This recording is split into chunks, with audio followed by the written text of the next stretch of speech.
in 2 weeks, and you may be able to skip your next 2 house payments altogether. Call 919-381-1760 or visit loanpronto.com for your free instant home appraisal with no hard credit pull. Call 919-381-1760 now, loanpronto.com. Equal housing lender, NMLS 166171, APR for well-qualified buyers. Visit NMLSconsumeraccess.org. It's bow time. A leg and thigh dinner from Bojangles for just $6.99. Leg and thigh dinner from Bojangles for just $6.99. So crispy. And juicy. And juicy. So much flavor. So much. Stop it. What are you doing? What, you expect me to get this delicious deal and not say anything? You're unbelievable. You're unbelievable. With a boldly seasoned leg and thigh, choice of fixin', a biscuit, and legendary iced tea, it's a deal so good it's worth repeating. So eat and repeat while it lasts. It's bow time. There's no time like bow time, and there's no time like now to stop what you're doing and join with the K-Yow Cancer Fund in the fight against all cancers affecting women. I'm Jenny Palmetier, CEO of the K-Yow Cancer Fund. From now through January 31st, Triangle Area Bojangles will donate all proceeds from Bowberry biscuit sales to the K-Yow Cancer Fund. Just buy a Bowberry, do some good, and get something good. So what are you waiting for? Hurry, it's bow time. When it comes to mixing drugs, you may think you have a safe approach, but the bottom line is, mixing drugs is never safe. It can cause serious health problems like a heart attack or brain damage. Learn more at cdc.gov/stop-overdose. Tired of hearing scary radio ads about the IRS? Tax Relief Advocates is different. TRA is here to tell you that if you owe money to the IRS, whether it's $5,000 or $500,000, we have a solution. TRA can eliminate or reduce what you owe to the IRS with zero risk to you. We have over 1,000 5-star reviews on Google and an A+ with a BBB. End your tax nightmare today by visiting TRA.com or call 800-583-6681. That's 800-583-6681. I'm attorney Brian Ritchie. Big truck accidents can cause life-changing injuries, and life-changing injuries deserve life-changing money. I know big truck wrecks, and I know how to fight those big insurance companies. If you've been hurt by a big truck, contact us at ritchielaw.com. I'm on top of it.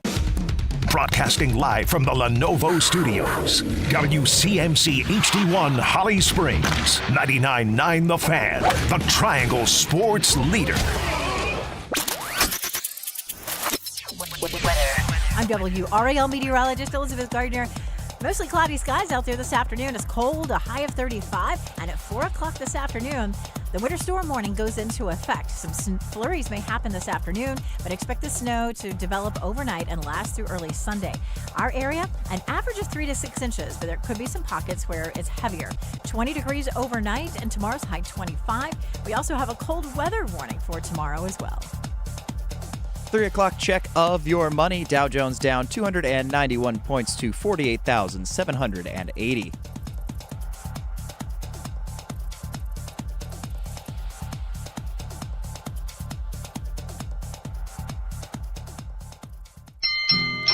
Hammers it, they score! The bounce goes on Svechnikov's way, and another power play goal. Now Blake cross, they score! Oh, what a time to see a ghost! Chatfield with room, they score!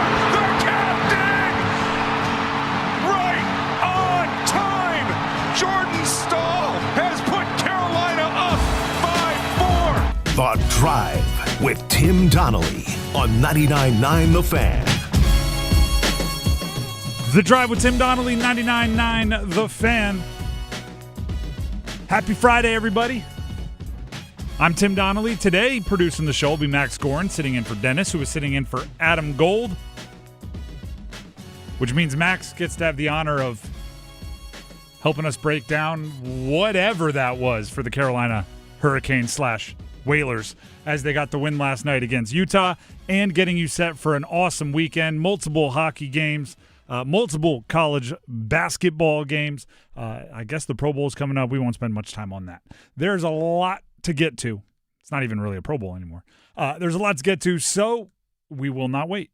Let's jump right into the Big 3 at 3.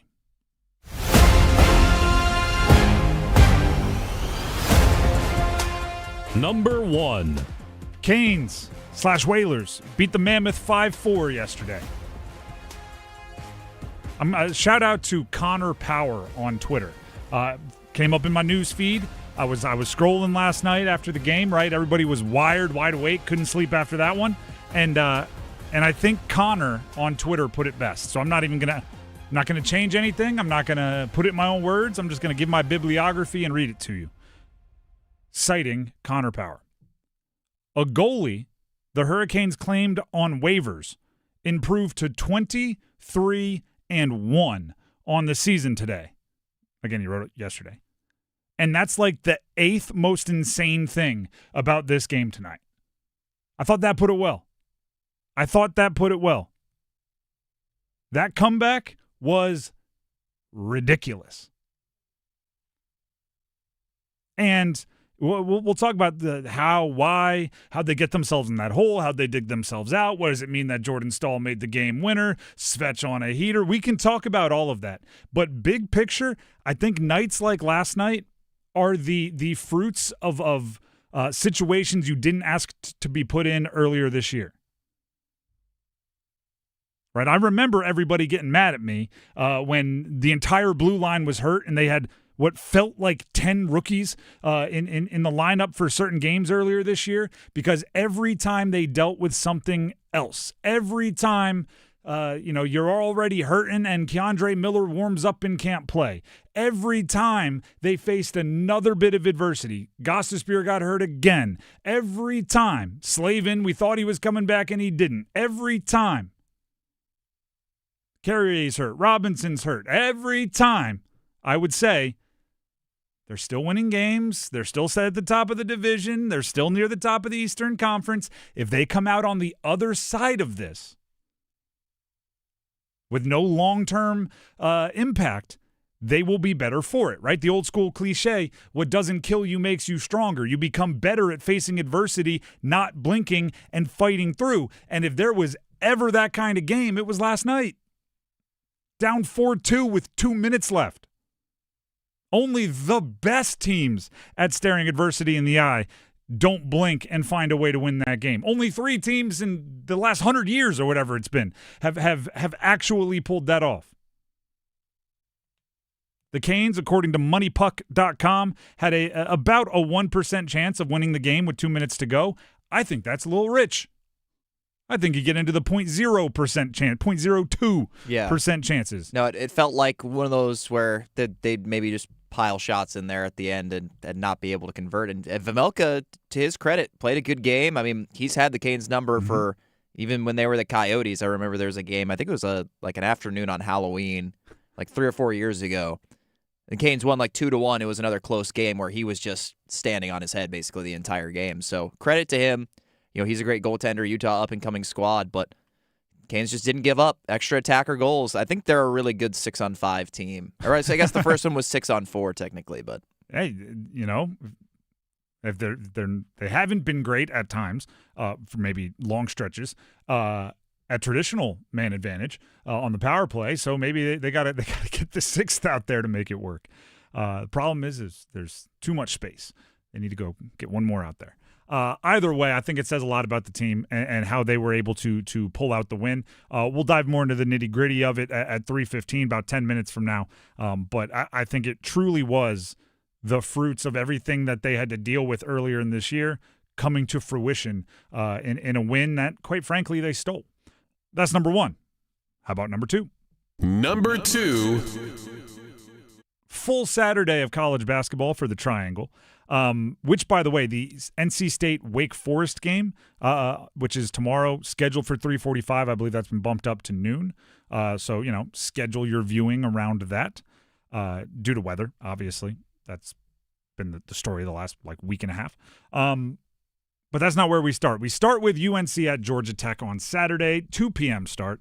Road game for UNC. Another opportunity to build on their recent wins. Another. UNC is kind of ironically because, Will Wade is kind of such a lightning rod and everybody has an opinion. UNC right now is by far the team that I'm asked about most. Right? Out, you're making small talk, whatever. Somebody in the office who, they hear what you do for a living. Obviously, the people in the office already know. But when it's what I do, usually it comes with a sports question. and I can kind of take a pulse of what everybody's excited about by what those questions are. UNC is so what's going on? Caleb Wilson's legit, right? So what's going on? That's almost always what it is. Well, guess what? Derek Dixon, their point guard, in the 3 games since he took over as a starter, 14 points, 11 points, and 11 points.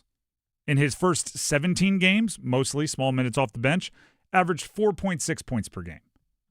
I think another big boost is Jaden Young, been increasing his role as well. While transfer I think, from VT. Yeah, the Kai and Evans transfer has not worked probably how they hoped, but they've been able to kind of backfill that with Derek Dixon and Jaden Young stepping up and trying to fill in for that role. So they're finding contributions from maybe places they didn't expect as much coming into the season. It helps pick up the slack, and maybe Evans will figure it out too, and the shot will start falling for him as well. But I think Jaden Young, that's been a catalyst too. After I think it was after the West Coast road trip, they threw him in the starting lineup, and that's been a big help for them as well. They were 2 of the contributors to the comeback that fell short against Cal, and then they've been given more opportunity after that. But it could just be like a reset for Kyan Evans as well. Jaron Stevenson's another guy that saw his minutes pulled way back, and then he was the spark, right? Yeah. In their most recent game against Virginia. He was a little bit of a slow starter this year, but he's picked it up recently. So there's some options there. I've said it before. I'll say it till I'm blue in the face. Carolina blue in the face. They need better backcourt play to make sure they don't waste great front court play from Wilson and Basar. NC State at Wake, we'll jump to that game now. Will Wade, I think, is I give him a lot of credit for being a mental ninja, trying to pull the right strings of his team and keep them motivated. He's trying to keep their edge right now, right? A lot of good press for NC State recently, right? A little bit of a win streak. People think they're putting it together. I think they're putting it together. Will Wade made it clear that he had them run after practice for the Syracuse game because they have certain rules, right? If you don't hit certain team goals, you run, even if you win by 20 in a conference game. They didn't hit, I think they said 3 of their team goals, so they were running. When he was asked, we played the audio for you earlier this week about being 6-2 in the ACC. His response was, well, we should be 7-1. We shouldn't have lost that Georgia Tech game. There is, right, it's the Nick Saban rat poison thing. If people are saying positive things about you, sometimes the coach takes it upon themselves to say all the negative things about you to make sure you know that your stuff does stink, right? You're not any kind of finished product, and I think that's kind of what Will Wade's trying to do. We'll see if it works at Wake on Saturday, bumped up to noon. And then Duke at Virginia Tech. Another opportunity for Duke to establish kind of their dominance in the ACC. Virginia Tech is a top half of the league team, if not a top tier. They're top half, and top half in the ACC might be good enough for the tournament this year, which is good to hear. We'll talk about that game later on, mostly because I want to talk about 2 guys that played for Duke last year, and I want to make sure we have time. Let's jump to number 3. Number 3. Absolutely ridiculous game last night between the Mavericks and the Hornets. The Charlotte Hornets. There it is. But more specifically, absolutely ridiculous game between 2 guys that played for Duke last year and one and done. Con Knipple for the Hornets. I say him first because his team won. But Cooper Flagg, I say him second because he scored 49 points on 29 shots. That was... And by the way, Con Knipple also, how Con Knipple of him, really. Right? It's kind of the story of his year at Duke. He had 34 points on 16 shots. He went 8 of 12 from 3, tacked on 4 rebounds and 3 assists, and was obviously an individual second banana to Cooper Flagg.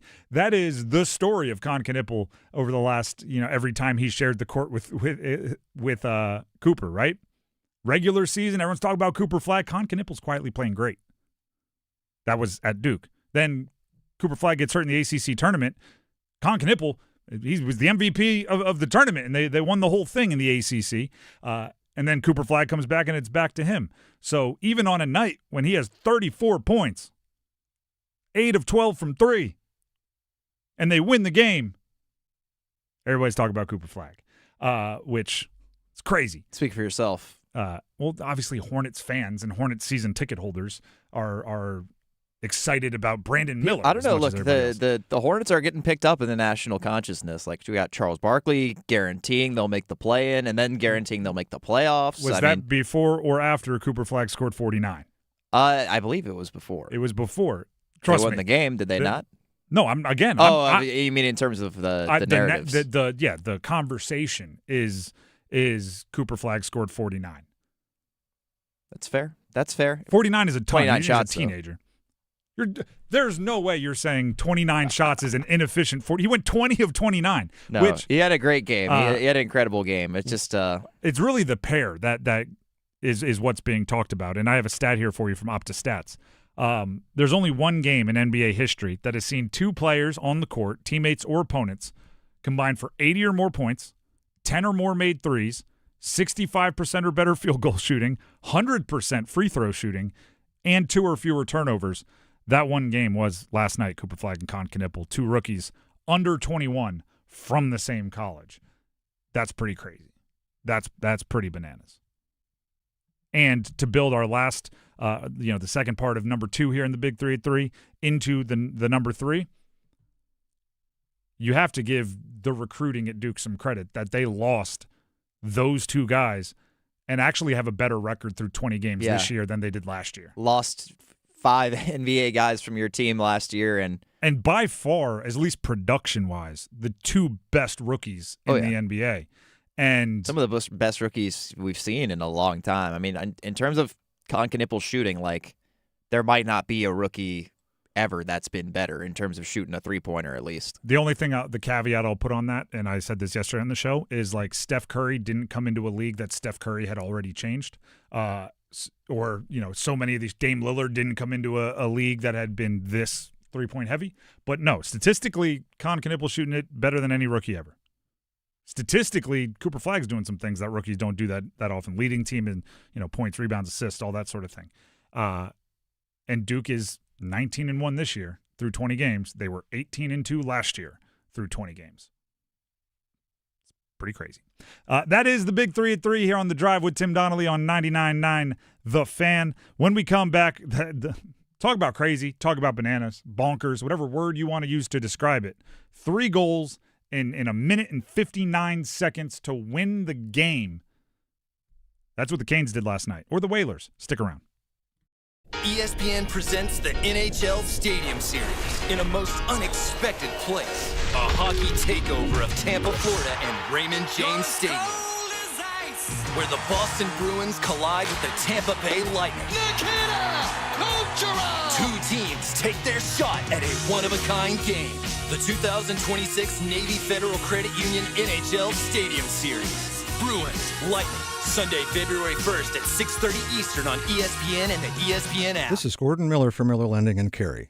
Back in 1989, when I first went on the radio to introduce this whole no closing cost concept, where you could actually close on your mortgage without the lender taking $15,000, I had no idea if I had created the next pet rock fad of the day or something that would define my career over the course of the next 37 years. But once mortgage rates fell from 9 down to 6, our business exploded and I never looked back. You see, a no-cost loan is the only consumer-friendly mortgage where the homeowner actually holds all the cards. Short funds to close, eliminate thousands of dollars in closing costs. Rates are now down almost 2% from the peak, but you're holding off due to the cost of a refi? Not anymore. So let's start you down that path of eliminating closing costs once and for all and keep that money where it belongs, with you. 919-447-3377. That's 919-447-3377. Or simply apply online at millerlending.com. Miller Lending is an equal housing lender and MLS number 250-2146. Now let's take a short break from our 8-hour ode to the oboe for a word from our sponsor, Mr. First Tuesday. Get your scratch-offs on the very first Tuesday. Looks like we've got a caller on the line. How are you not more excited about new scratch-offs? There's millions in prizes. Who is this? Oh, this is Mr. First Tuesday. And by the way, it goes, get your scratch-offs on the very first Tuesday. Must be 18 to play. Problem Gambling Helpline, 877-718-5543. Now Slavin, Ehlers, he finds Chatfield with room. They score! The captain! Right on time! Jordan Stahl has put Carolina up 5-4. And here comes Utah. The Drive with Tim Donnelly, 99.9 The Fan. The Whalers, a.k.a. the Canes, beat the Mammoth. They didn't beat Monmouth. That would be unfair for the Jersey Shore college hockey team. The Canes. Does Monmouth have a hockey team? I have no clue. I meant to say Mammoth and it came out Monmouth, so I was rolling with it. Canes beat the Mammoth. Carolina beat Utah. That might be the easier way. 5-4 last night. That's the most boring way to describe what was a bananas game. And I think the way we started the show in the Big 3 at 3 was appropriate, right? It's about the resiliency of the team, and it's about the culture that allows games like that to happen, right? They were down 2 with 1:59 left in the game, and they won in regulation. They won in regulation. I think starting as the culture, good place. I did debate. All right, once we get to the details, right? I described it as getting to the nitty-gritty. Once we get to the details, where do we start? Is it something like you just heard, the highlight, right? Jordan Stahl, the captain, putting the final touches on the win. Is it Brandon Bussey, at times making some really impressive saves, dealing with some mistakes in front of him, or getting the 20th and then still getting the 20th win of his season? Is it Gostisbehere, 2 goals and a return from injury? Is it Aho, now 12 games without a goal? Do we try to throw the curveball at you and start with maybe something not super awesome? No. Is it Rod Brindamore? Nope. To me, there's one place to start for that game. Andrei Svechnikov. That dude is on a heater. And it's to the point now where I don't even know if we call it a heater. He's just playing that darn well. And it's something that if you're a superstitious person, I completely get if you're like, dude, stop talking about it. Because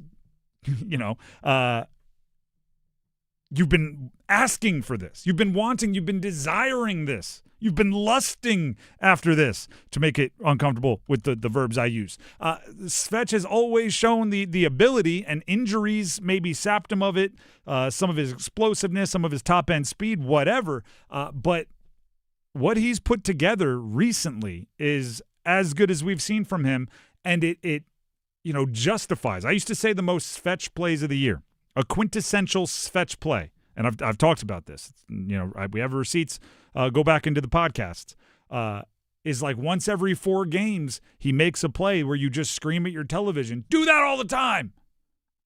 Do that every time. I know you can do it. Well, the last couple of months, he's been doing it. His first 8 games, it feels like a million miles ago, or a million years ago. The first 8 games of the season, his first 8 games, he had 0 points. 0.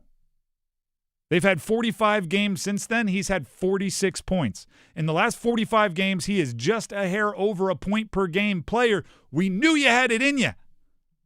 I'm not going to act like we didn't. When I say we, really mean me. I'm not going to act like we didn't waver.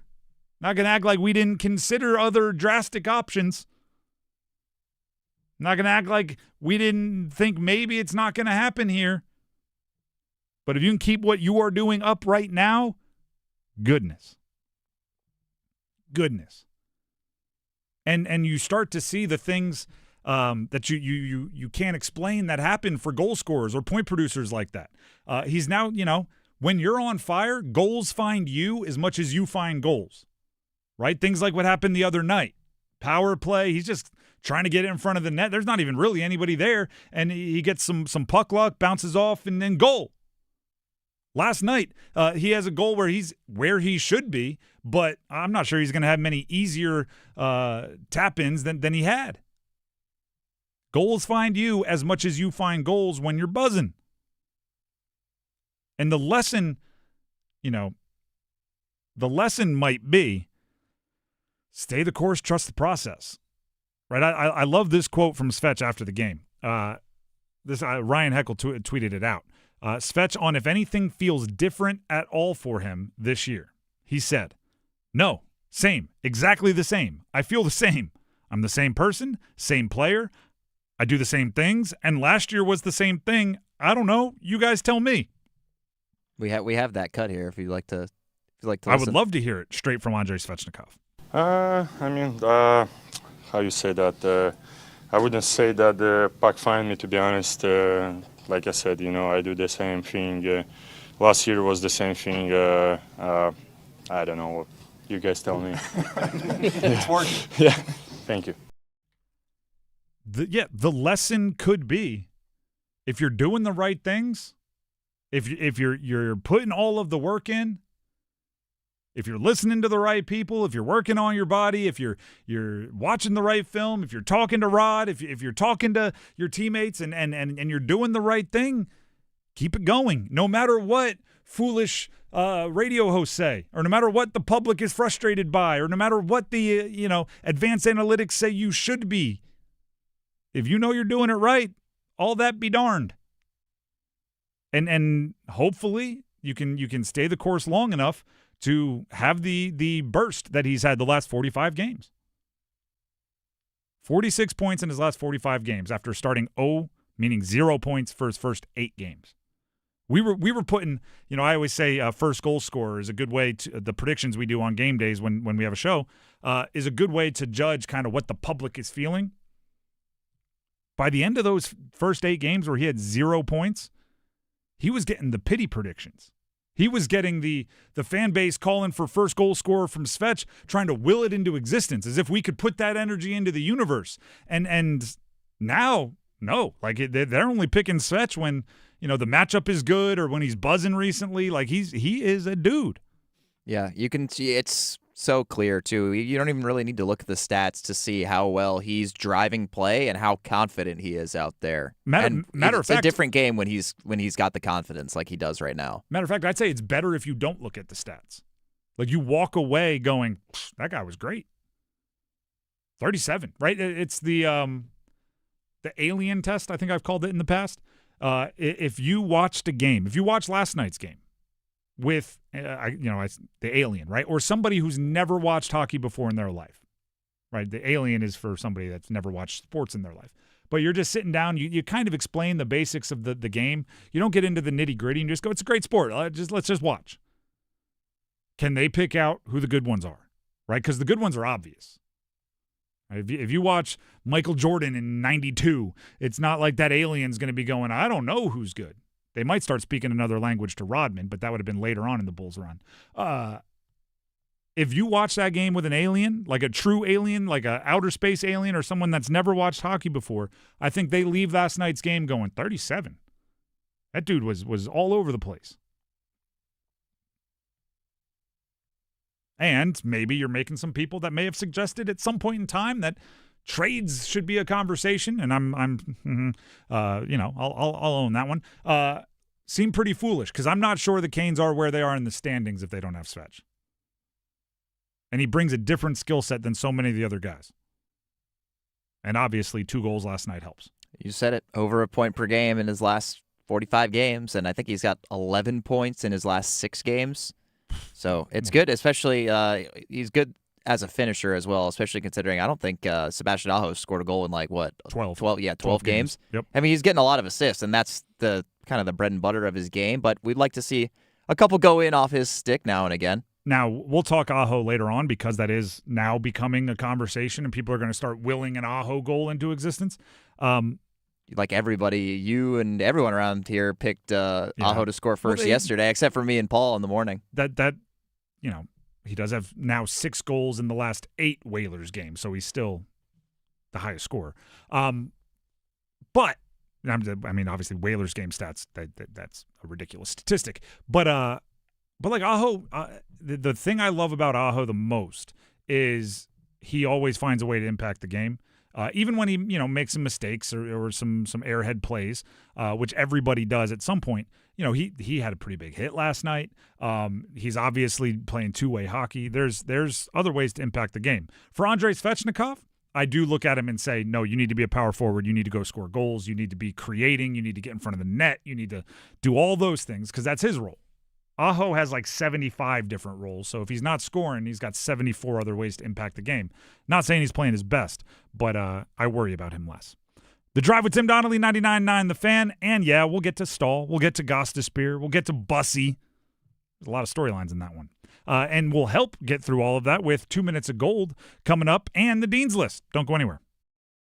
Hey, folks, Dennis Cox here real quick for my good friends over at Law Tigers. I know a lot of people are going to be hunkered down this weekend, sitting and enjoying some snow, but I'm already looking forward to the springtime, getting back out on the motorcycle, and I want you all to enjoy that feeling as well. This is why the Law Tigers is teaming up once again with your Carolina Hurricanes to give one lucky Caniac a custom Canes Ducati motorcycle courtesy of Art Moto Garage and Shiny Side Paint.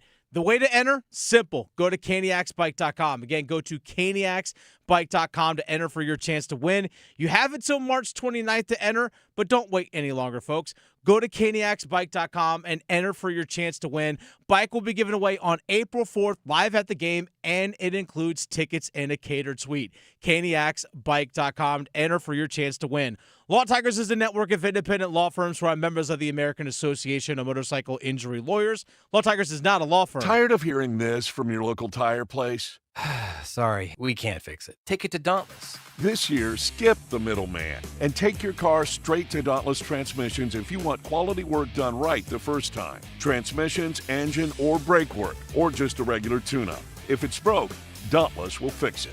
For quality work done with the kind of experience that works for you, take it to Dauntless Transmissions first. Go to DauntlessTransmissions.com to book your visit today. Dauntless Transmissions, your local source for exceptional service. Wesley Financial Group is not a law firm. I'm Chuck McDowell, founder of Wesley Financial Group. Did you buy a timeshare because they told you it was a great investment? That's a lie. Most timeshares can be bought online for $1. To find out what your timeshare is worth and to cancel it, call us today and we'll send you our timeshare exit kit free with all your options for cancellation. Call Wesley for your free exit info guide. 800-691-9999. That's 800-691-9999. This is a special alert to all Americans who own a vehicle with less than 200,000 miles with an auto warranty about to expire or with no warranty coverage at all. Due to a decline in the economy, CarShield is announcing a low-cost month-to-month vehicle protection plan that is now available to the public to save any driver out-of-pocket expenses on future auto repairs. Call now to find out how you can pay almost nothing for covered auto repairs. Yes, you heard that correctly. Pay almost nothing for covered auto repairs. An open phone line has been established for all drivers to call for a free quick quote. Call 800-391-5963 now. Drivers who are covered will not have to pay for covered repairs again. This protection plan is at an all-time low. Additionally, drivers who activate this vehicle protection today will also receive free roadside assistance, free towing, and car rental options at no additional cost. Call us for your free quick quote today. 800-391-5963. That's 800-391-5963. What do you have to lose? Call 800-391-5963. Again, 800-391-5963.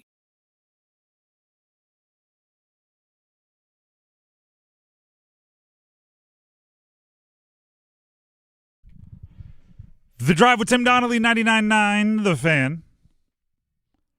A little housekeeping here, schedule-wise. There will be no overdrive today at 6 o'clock. That's because we're picking up the 5 W's, Wolfpack Weekly with Will Wade. I don't know why I find that very clever. Wolfpack Weekly with Will Wade will be at 6 o'clock today right here on 99.9 The Fan. Tomorrow you can catch SMU Louisville at 2, and then immediately following that, rolling more play-by-play, Carolina, meaning the Canes, at Caps. That's all right here on 99.9 The Fan, as well as the 99.9 The Fan app, which you can download in the Google Play or App Store. For a breakdown of last night's Canes game, which was absolutely crazy, in lieu of Adam Gold, we have 2 minutes of gold with our very own Dennis Cox.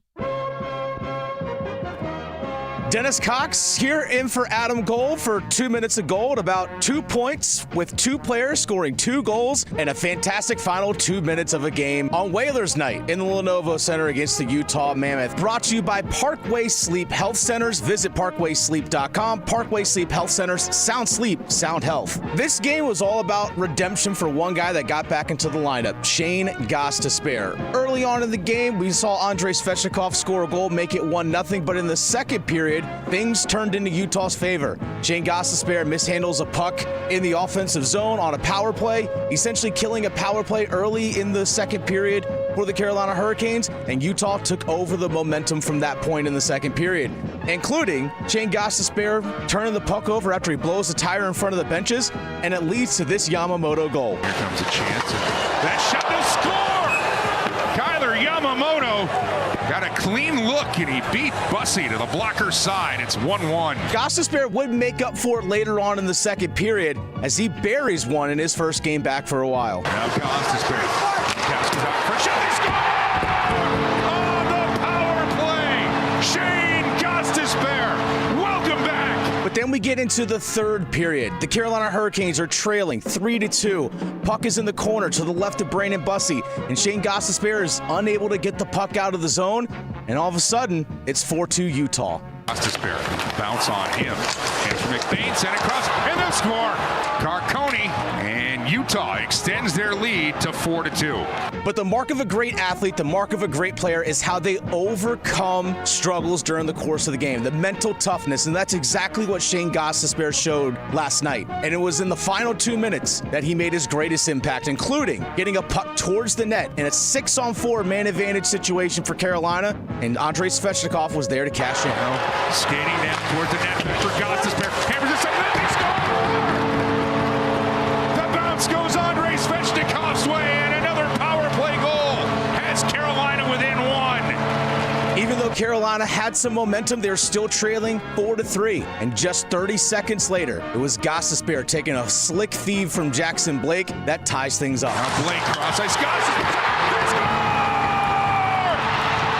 Oh, what a time to see a ghost! We're tied at 4. But the job was not done. And as always, the captain, Jordan Stahl, there when you need it. Now Slavin, Ehlers, he finds Chatfield with room. They score! The captain! Right on time! Jordan Stahl has put Carolina up 5-4, and here comes the bonanza!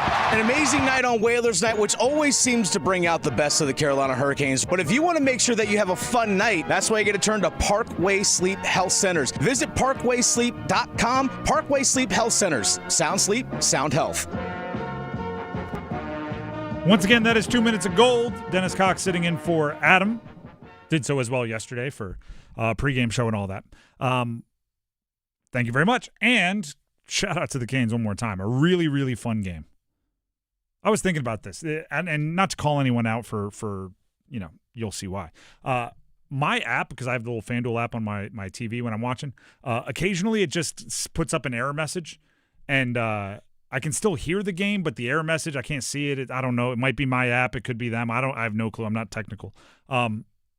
There's been a few times, not often, a few times, if it's a multi-goal game and I get the error message at 2.5 minutes, 3 minutes, I go, yeah, it's probably not worth me, unplugging it, plugging it back in, walking up there, my little Roku thing, trying to figure it out.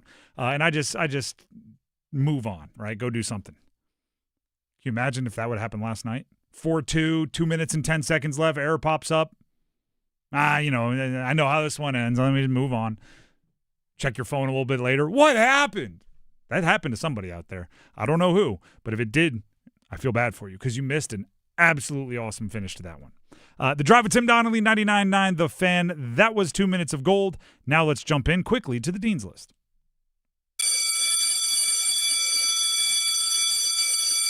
Dean's List, where we highlight those connected directly or indirectly to the college sports world here in the Triangle that we hold so near and dear. First, Dean's List. It's a little bit, it's sad, right? It's one of the more serious Dean's Listers. I'm putting Lou Holtz on the Dean's List. Reports came out yesterday, the legendary coach, and we'll talk about his accolades as the head coach of NC State in the early 70s. He was put on hospice care at age 89. Lou Holtz been around for a long time in the sports world, in the football world. One of those legends, and obviously everyone has the impressions and everything. Won a national championship as head coach. But when he was at NC State, when he was in Raleigh, from 72 to 75, 33-12-3 as State's head football coach. the best 4-year win-loss record in the program's history. They won an ACC championship. They finished in the top 10 of certain polls. They did something. So, and he was quoted later on saying he should have never left, right? He went on to take some other coaching jobs and bounced around before eventually striking it big with Notre Dame. But it would have been cool if he would have just been like, the 40-year legend at State, and maybe that's what he thinks about. Probably wouldn't give up the national championship, but it's still. As he goes into hospice, obviously the sports world's rallying around him, so I wanted to put him on the Dean's List. More Dean's List. I'm putting Trayshawn Ruffin on the Dean's List. He is a defensive tackle out of Calypso, North Carolina, recruit committed to North Carolina. ESPN finalized what they call the SportsCenter Next 300. It's their high school recruiting rankings. They're top 300, similar to what you see from Rivals or 247 or whatever. There are on the list in the top 300 13 players from North Carolina. The 12 highest ranked players from North Carolina are leaving the state. There's one going to Tennessee, one to Oregon, 3 to Notre Dame, 2 to Georgia, 1 to Texas, 1 to South Carolina, 2 to Clemson, 1 to Miami. And that 13th ranked, 294 overall in the SportsCenter Next top 300. Defensive tackle Trayshawn Ruffin, who's staying and going to North Carolina. I'm not actually telling the other players what they should do. If you want to go away from home, go away from home, do what you want to. But from a recruiting perspective, close to home is one of those things that all those other schools can't offer to many of these players. And I think coaches and fan bases, they get upset when you don't build a fence around your state. And some of them are really good. Faison Brandon, Grimsley High School in Greensboro. Some have him as the number 1 quarterback in the country. He's going to Tennessee. Kendra Harrison, Reedsville High School, is a 5-star football player, tight end, and a 4-star basketball player, heading out to Oregon, and many other pretty exciting players. So they're on their way. Almost all out of state except for Trayshawn Ruffin. Do you have a Dean's List you'd like to throw on here, Max? Yeah, sure. I'll give a shout out to the seniors on the NC State Ice Pack.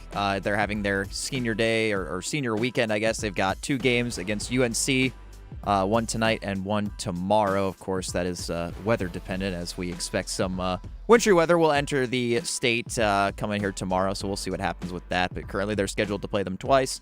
I was there last weekend calling their game against Oregon. On Friday night, it was a thriller. It had a little bit of everything. There was a goal that went in under the side of the net. There was a shorthanded penalty shot. There was a major for boarding. There was a coach that got hit in the head with a puck. It was a very exciting game. A lot of action. So if you haven't checked that out, a good opportunity tonight or potentially tomorrow to support them as they go out. And then another a hockey one that's kind of related to kind of a sour note. Charlie Serrato, Penn State hockey. Yep. Hurricanes prospects is going to miss the remainder of the regular season due to injury, and it's a really big blow because they're playing an outdoor game at Beaver Stadium this weekend, and he will not be able to participate in what looks like it's going to be a really fun, outdoor college hockey event. So, hoping for a quick recovery for him. He was off to a really good start this season, was putting up some good numbers, and hopefully a speedy recovery for Charlie Serrato. This is what happens when we shift who's in the producer's chair. It's second straight day. Serrato, for the same reason, has been on the Dean's List. Oh, wow. Dennis and I, no, it was me yesterday, but you today. So. Oh, okay. Hey, you know what? Credit to him. It's first ever back-to-back. Very specific situation. But did you know the outdoor game was happening? I did not. That there I you did go. not. So a little additional note. Had to add it. There you go. Congratulations to everyone on the Dean's List. We'll do it again on Monday, just like we always do. The Drive with Tim Donnelly, 99.9 The Fan. Dean's List dismissed. There it is. The bell doesn't dismiss you, I dismiss you. And you are dismissed. When we come back, Duke, Virginia Tech this weekend, college basketball. We dive in. Coming up.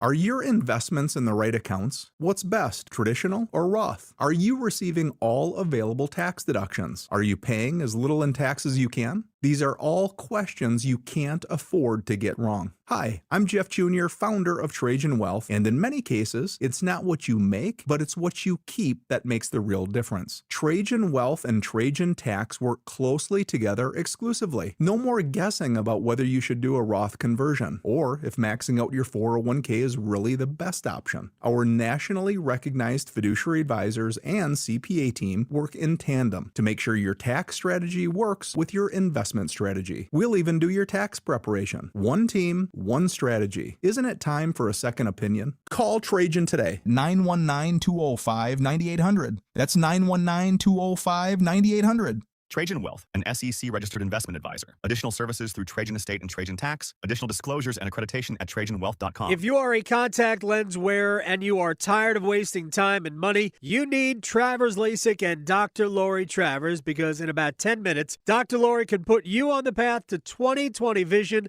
and it's totally painless. 2-year, zero-interest financing is available. And if you are a first responder, police, firefighter, or EMT, Travers is giving you exclusive savings as well. 919-510-6830. 919-510-6830. TraversLASIK.com. Pondering prizes with Cash Pop? Why pick just one pop when you can pick as many pops as you please? Up to 15. Picture this. You pick your pop, perhaps a powerful 7. Now pick more pops like a proud 9, a pristine 15, a perfect 10. Each pop propagates more potential to pack your pockets with prizes up to $2,500. So prepare for a peppering of prizes with Cash Pop from the North Carolina Education Lottery. Cash Pop. Play more pops, win more prizes. Must be 18 to play. See Cash Pop prize and odds charts at nclottery.com. Problem gambling helpline 877-718-5543. Snapshot from Progressive wasn't created for just anybody. Oh no, we made it for you. Gradual breakers. You keep your eyes on the road, so you've seen it all. As long as it all happened directly in front of you, like a Swedish masseuse, your foot knows exactly the right amount of pressure to apply to the brake. That's why your passengers feel totally relaxed with you behind the wheel and occasionally super sleepy. With Snapshot, safe drivers like you get personalized rates based on your driving habits. Sign up today at Progressive.com. Progressive Casualty Insurance Company and Affiliates. Snapshot not available in California or from all agents. Big tax changes this year could mean a bigger refund, and Jackson Hewitt knows how to get you your biggest. You'll get $100 just to try us. That won't make you filthy rich, but definitely gas plus groceries rich. And since we know all the new tax codes, you could get thousands back, which would make you low-key loaded. Or at least wealthy adjacent? Go with our trusted pros and get $100 to switch. Rest easy. Jackson Hewitt's got your taxes. Guaranteed. Limited time offer for new clients. Participating locations only. Details at jacksonhewitt.com.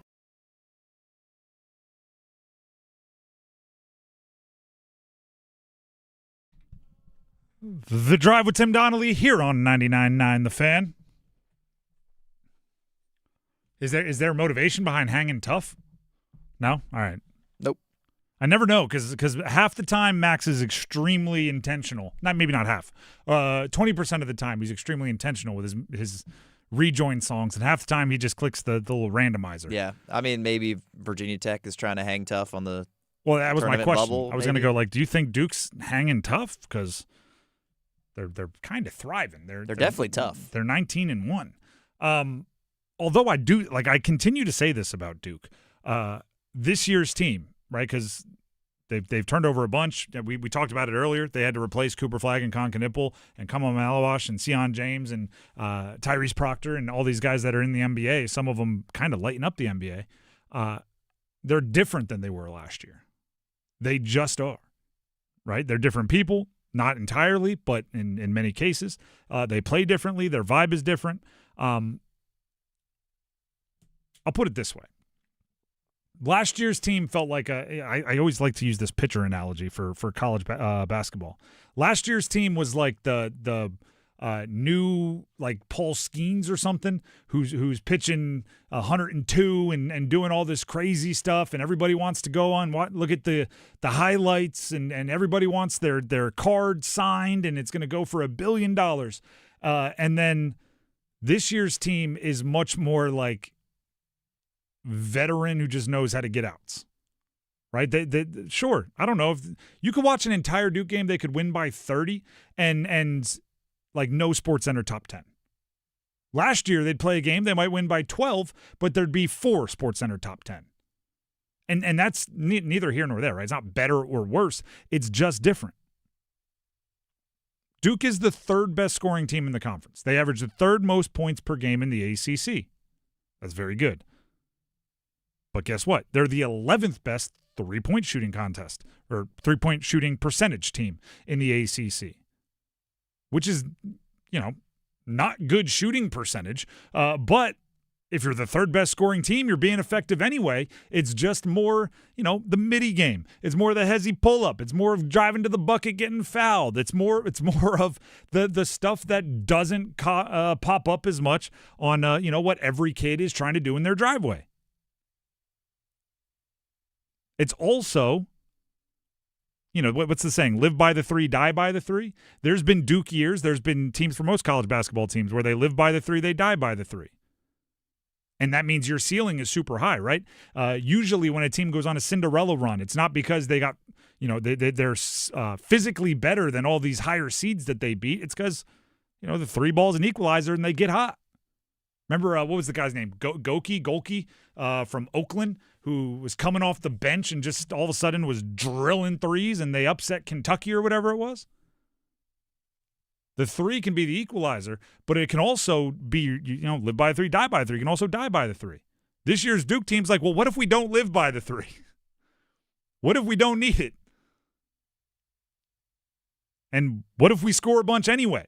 And they're also asking this question. How much easier would it be if we're just the best defensive team in the ACC? Because they're still that, right? They still give up fewer points than anyone else in the ACC. And I had a coach in middle school. I don't know why. Stupid coaches out there, youth coaches, just know that the sayings you repeat over and over again at practice are going to stick with your players for the rest of your life. He used to tell us defense doesn't slump, right? Shooting, you can be a good shooter and go cold. Defense doesn't slump, right? It's quick feet, it's effort, it's physical ability, it's pushing around, it's doing all the right things, it's communicating. Defense doesn't slump. So if you had to choose where you're going to be best at, defense would be the move because it's most consistent. That's the high floor I've been talking about. That's the high floor, the consistency that this Duke team has shown. That's why you can lose all those players I mentioned to the NBA and have a better record through 20 games this year than last year. There's an old term. I don't know if you heard this one before. Defense wins championships. Oh, yeah. Kind of a little known idiom there. You want to know the response that I used to give? Because like in basketball, defense wins championships. Anybody can brag about that, right? Because you play both. As somebody in football that only played offense and didn't play defense, I'd go, yeah, but offense wins games, and championship is just another game. That was always my little retort to the defense, who acted like they were more important. I don't know if it works or not, but that's the only thing I had. Going into a game like Virginia Tech, right, at Virginia Tech, this Saturday at noon for Duke, I think it's kind of important how they're built, right? If they come out and they knock down some threes early, they can beat you that way if they get hot, right? If Isaiah Evans has it going, if Dame Sarr hits one or two, right? If those start happening, you're good. If they don't have to die by the three because they go, actually, we don't shoot the ball that well normally, right? They can lean on everything else they do, which is, Cam Boozer's 20, which comes with a lot of pump fakes and a lot of drawing contact and finishing with layups and all of those things. You can grab your, 15, maybe 10 plus from Gongba, which is a lot of putbacks, a lot of alley-oops, a lot of seals. That's what they're doing.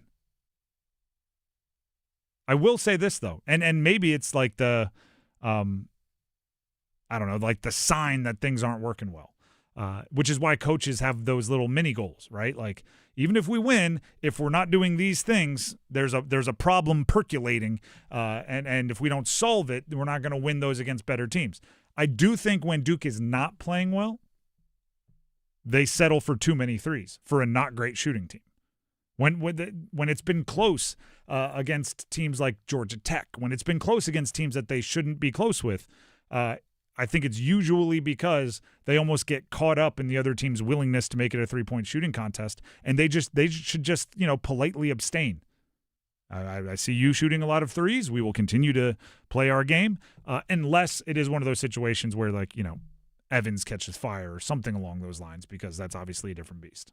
Yeah, and just looking over the other side, looking at Virginia Tech for this game tomorrow. It's a noon tip up there in Blacksburg. Mm-hmm. They would really like to pick up a win over a Duke. What team wouldn't, right? But Virginia Tech is right on that kind of bubble. Like, I think they might be just on the right side of it right now. I did my own bracketology yesterday. I went through and tried to seed a full professor of the game over here. a full 68 team field, and for me, I think they were a little above the right at the cut line. Like, I think they would avoid Dayton as of now, just because they have a good win against Virginia. I think their record against Quad 1 and Quad 2 is 7-5, so that's pretty solid. But this would be obviously a marquee win, just like anybody beating Duke. Like, that's a marquee win that you'd love to pick up. So Virginia Tech is going to be hungry. I feel like historically they play well against Duke, even no matter what the year is. It always seems like it's tight, whether Virginia Tech is good or not. But as somebody that's covered Virginia Tech professionally, there are 5 games against Duke that fan base can recite the last. They could make the play-by-play call word for word for the last 3 minutes of those games. And they're still bitter about the Zion year when I think his name was Ahmed Hill. Don't quote me on that. Missed a gimme on a inbound play, little tap in. Oh, I remember in the that. Sweet 16. That would have. I mean, that was one of the best teams in Virginia Tech history. UCF almost beat Duke on a pretty similar play in that tournament as well. But then eventually was what, Michigan State knocked them out. Yeah, I think it was the next weekend. But I know in the Sweet 16, Virginia Tech, they almost count that as a win over Duke because it was the Zion year and they were this juggernaut. I will say. And I don't think this downgrades anything you said about how urgent they'll be for a Duke win, because they are kind of in that bubble range. Like, it's within arm's reach of the bubble at least. It's not as singular as it would have been in years past, right? 2 years ago, if you're on the bubble and you're in the ACC and you have your Duke game coming up, that might be the only chance you have to get onto the right side of the bubble. This year, if you look at Virginia Tech's schedule, Clemson is ranked. They still have North Carolina, who's ranked and hopefully on the rise. Virginia, they get once again after beating them in 3 overtimes earlier this year. So there's a few more. Miami's a good one. There's a few more on that list that they can go help their case than there would have been in years past. But no, Duke is obviously right. They're the 4th team in the country, and some of the net rankings and Ken Palms and whatever's like them even a little bit more. So this is the big one for Virginia Tech. But if you're Duke, if you're Carolina, if you're Kentucky, if you're any of these schools, you get everybody's best shot, whether you're good or not, because of what I just said. Like, the fan base can recite the wins over the last 30 years, where you've been able to beat that team. So there's nothing new there. The strength of the ACC, I think that also speaks to just how good Duke is, that they're able to be 8-0 in conference so far. They've already beaten Louisville twice, who's one of the better teams in the conference as well. I'm floating the idea. I haven't watched enough Louisville except for when they're playing the teams that we cover. I'm floating the idea that they might not be all they were cracked up to be. Preseason, there was a lot of this is the second best team in the ACC and their perimeter, and they can score and they can shoot, and this transfer portal class is crazy. Did you see what Pat Kelsey did turning the program around? And almost groupthink. I just bought in because I was like, if everybody's saying it, must be true. I haven't been as impressed as I think I should be. I mean, granted, Michael Brown was out for a while, but Duke absolutely shut him down earlier this week. So, I mean, I don't know if that says more about him as a player or about Duke, and we've talked already so much just now about how great they are on the defensive side of the floor. But, yeah, they probably haven't hit the heights that a lot of people have expected. It's probably not fair going freshman to senior, but I've seen State fans doing the blind stats, like player A, player B, with player A being Michael Brown, the stud freshman that everyone's really excited for at Louisville, and comparing him to Quadir Copeland. Exactly, and Copeland, blind resume. I think you're picking Copeland most of the time. Probably not fair. Again, he's a guy that's played 2 years at Syracuse, went on a run at McNeese State, has all that experience, and Brown is brand new and has been banged up. But for this year, I'm not sure Brown is that's kind of what I'm saying. Like, Brown might be the talent that everybody told me he was But for this year, I don't know if he's going to be that type of production guy. They've been tripped up a few times already, but we'll see when it gets to postseason time. I think they'll pretty comfortably be there. So this is the sports radio thing that people are probably like, oh, come on, right? I'm not making the take, I'm floating it, right? That means if I'm wrong, you can't pin it back to me. But if I'm right, I'm 100% taking credit for it. I'm just floating it out there and saying I'm going to explore further. I'm cheating the system. The Drive with Tim Donnelly, 99.9 The Fan.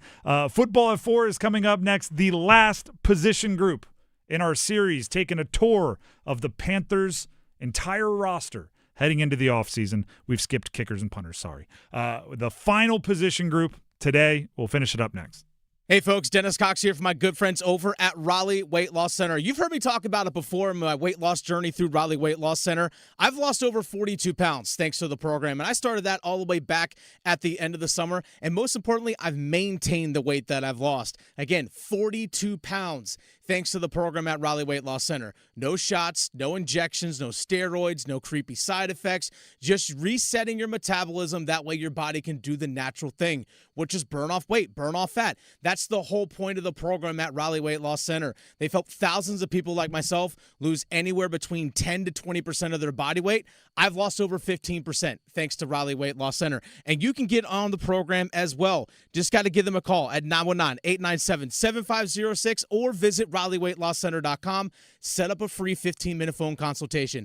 919-897-7506, RaleighWeightLossCenter.com. You want to get on the weight loss journey? That's the first people you got to get in touch with. RaleighWeightLossCenter.com. Results may vary. For 100 days, I'm going to cross the 7 continents because the answers to everything important are out there at the edges of our world. I'm stepping into the unknown. Where are we going? To see our planet as it's never been seen before. From pole to pole. Pole to Pole with Will Smith from National Geographic. Now streaming on Disney Plus and Hulu. Show me the way. Shopping with your parents can be embarrassing. Why would they sell jeans with holes in them? I'm going to speak to the manager. Mom! That hoodie is giving. You should get it. YOLO. Thanks to the Chase mobile app, your kid can shop independently while you keep an eye on their spending. So you can go from... We can be twinsies. ...to...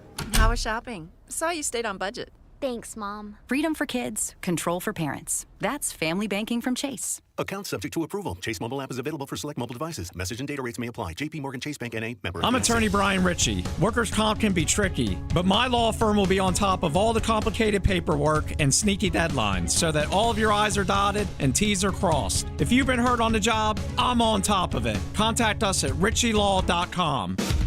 Broadcasting live from the Lenovo Studios. WCMC HD1 Holly Springs.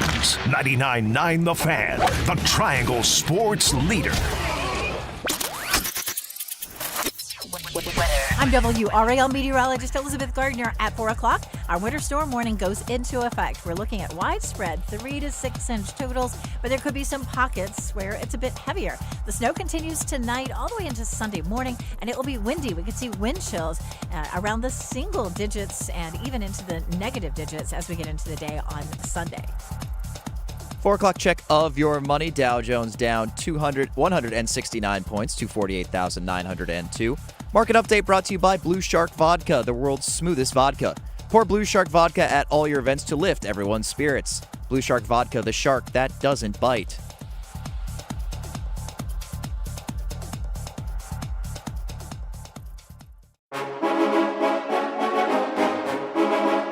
Let's move the chains. Time for Football at 4.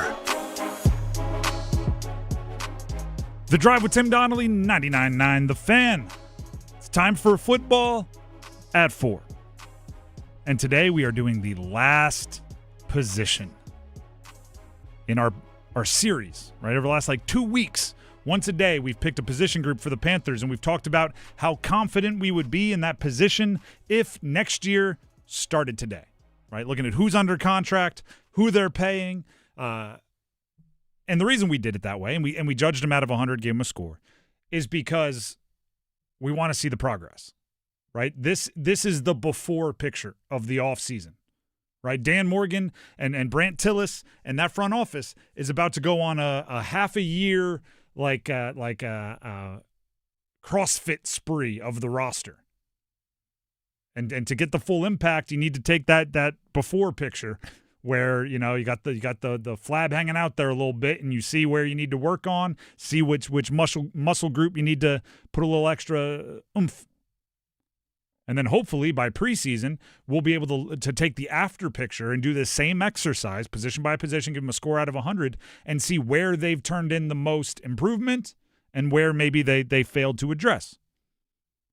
And we've gone to the good, the bad, the ugly, and all the way in between, right? The good interior defensive line, the good interior offensive line, maybe the ugly safety to pair with Trayvon Merrick, the ugly off-ball linebacker. And now we're finally to the final position, quarterback. I intentionally, by the way, put quarterback as the final position, knowing this thing would take a couple of weeks, knowing we were starting close to the fresh wound that would be the loss against the Rams in the postseason, because I think recency bias could really taint this conversation. I wanted to put as much time between the playoff game and this conversation as I possibly could. I'm going 65 out of 100. 65 is the score for the quarterback position. And that's acknowledging and agreeing with many of you that Bryce played super solid in the playoffs versus the Rams. Super solid. I think it is an easy decision once he made that type of statement in the postseason to pick up his fifth-year option and give him more time to prove to you that he can play with more consistency. Okay, so I'm not knocking anything they've done so far. But I'm also not giving him a long-term contract extension. I'm also, as a whole, looking at this past season, which is why you wanted this space. I don't want to just look at the last game. I don't want to just look at the throw to Coker, whatever. That's not what I'm doing. I want to, as a whole, look at the entire season, and there's not enough for me to be, top half of the roster confident for the entirety of next season in the quarterback position. And I could, and I've done this a bunch, give you my own evaluations, right? I could go revisit the film, revisit the notes I've taken throughout the show, and I could tell you what I think needs to be better, where the inconsistencies are. But many of you would just say I'm biased, right? Everybody, for some reason, Bryce Young is a real polarizing dude, and I can criticize or I can praise darn near anyone else on the roster. And there will be cordial disagreements and there will be agreements. If I criticize Bryce or if I compliment Bryce, it is personal attacks. Okay? It is you don't like this, rather than show me or let's talk about. So I'll just use the numbers. Right? I'll take myself out of it. You can't blame me for anything I'm about to tell you. He's 26th amongst qualified passers this season in QBR. That is a stat designed to measure the complete impact of the quarterback. In passer rating, he is 29th in the league amongst qualified passers. In EPA per dropback, that's estimated points added per dropback, he is 28th. In total pass estimated points added, he is 28th. You look at any, right? Because I think they're all individually flawed. It's very difficult to take one equation and truly encapsulate everything that a quarterback does to impact winning. I think they're all individually flawed. But if you take them all, if you look at every stat that every smart person that has the calculators and the Excel spreadsheets has designed to judge the quarterback position, he's late 20s at best. He's 26. He's 31. He's 29. He's out of not that many more than that. And now you also have to replace, likely, Andy Dalton, who I think, there was some pictures on the field pregame of his last game with the kids and everything that looked like, hey, let's all remember when Daddy used to be an NFL quarterback. I'm not reporting anything there, but I'm thinking you likely have to go find somebody else who's good in the room for Bryce, which is a even more complicated discussion because we've seen Bryce ride the roller coaster a bit of confidence, right? If you don't remember, there were some games last year where you could tell he was whether it was conscious or subconscious, right brain, left brain, front of house, back of house, whatever, somebody in Bryce's situation, somewhere in his brain, he was definitely thinking of this play. If I just don't make a massive mistake, we win. And instead of trying to make plays and instead of trying to, impact winning, he was just trying not to be the reason they lost it. And you can tell in the body language, you can tell in the decision making. Again, not as much this year, but definitely last year. We've seen shaky confidence. Well, if you put a legit threat to his job in that room, somebody who feels like if Bryce gets hurt, he's not getting his job back, that's sometimes not what you need for a young quarterback. If you go get the super-duper veteran, is it the right guy who's going to mentor appropriately, or is it somebody that's going to be mad they're not starting? Not everybody fits in personality-wise with the starter, and make no mistake about it, the backup's role in the NFL is to serve the starter. Unless you're going full competition, in which case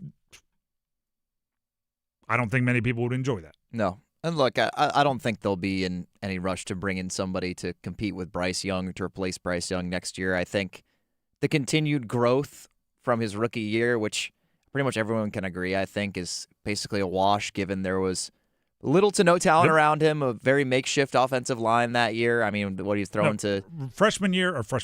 Rookie year, yeah, I've completely thrown out. Yeah, and DJ I said Chark and I said that Thielen going into year two, Laviska Shenault. Let's treat him as a rookie for year two. His second rookie year is the one that was very concerning to me because there wasn't as many reasons to blame outside of him. I thought the offensive line got better. I thought it was a more stable situation. He didn't have the play callers rotating, a whole bunch of stuff, and it still didn't look great. This year, there were moments of good. I just brought up all the stats. Still didn't look great. Didn't look great all the time, but I think the thing that's really encouraging is the way that he kind of commanded the game in the playoff matchup with the Rams. When you have a guy that you think might be a playoff riser like that can come through in the big moments, that's really encouraging. And look, everything about his game improves year over year. And I think as they continue to build the talent around him, the offensive line has improved. They're getting more weapons for him to throw to. They've got Teteroa McMillan now, and Coker's kind of developing. And who knows what they'll pick up this offseason. I don't know if they'll draft a tight end or maybe they'll go get a wide receiver 3. But the more they enhance the weapons around him, the more you're going to see him continue to rise and continue to improve. So do I hear like an 80 confidence level from you? Yeah, I'm confident. And look, I came into the season the same way, and early on it was a little questionable at times. But look, they won the division.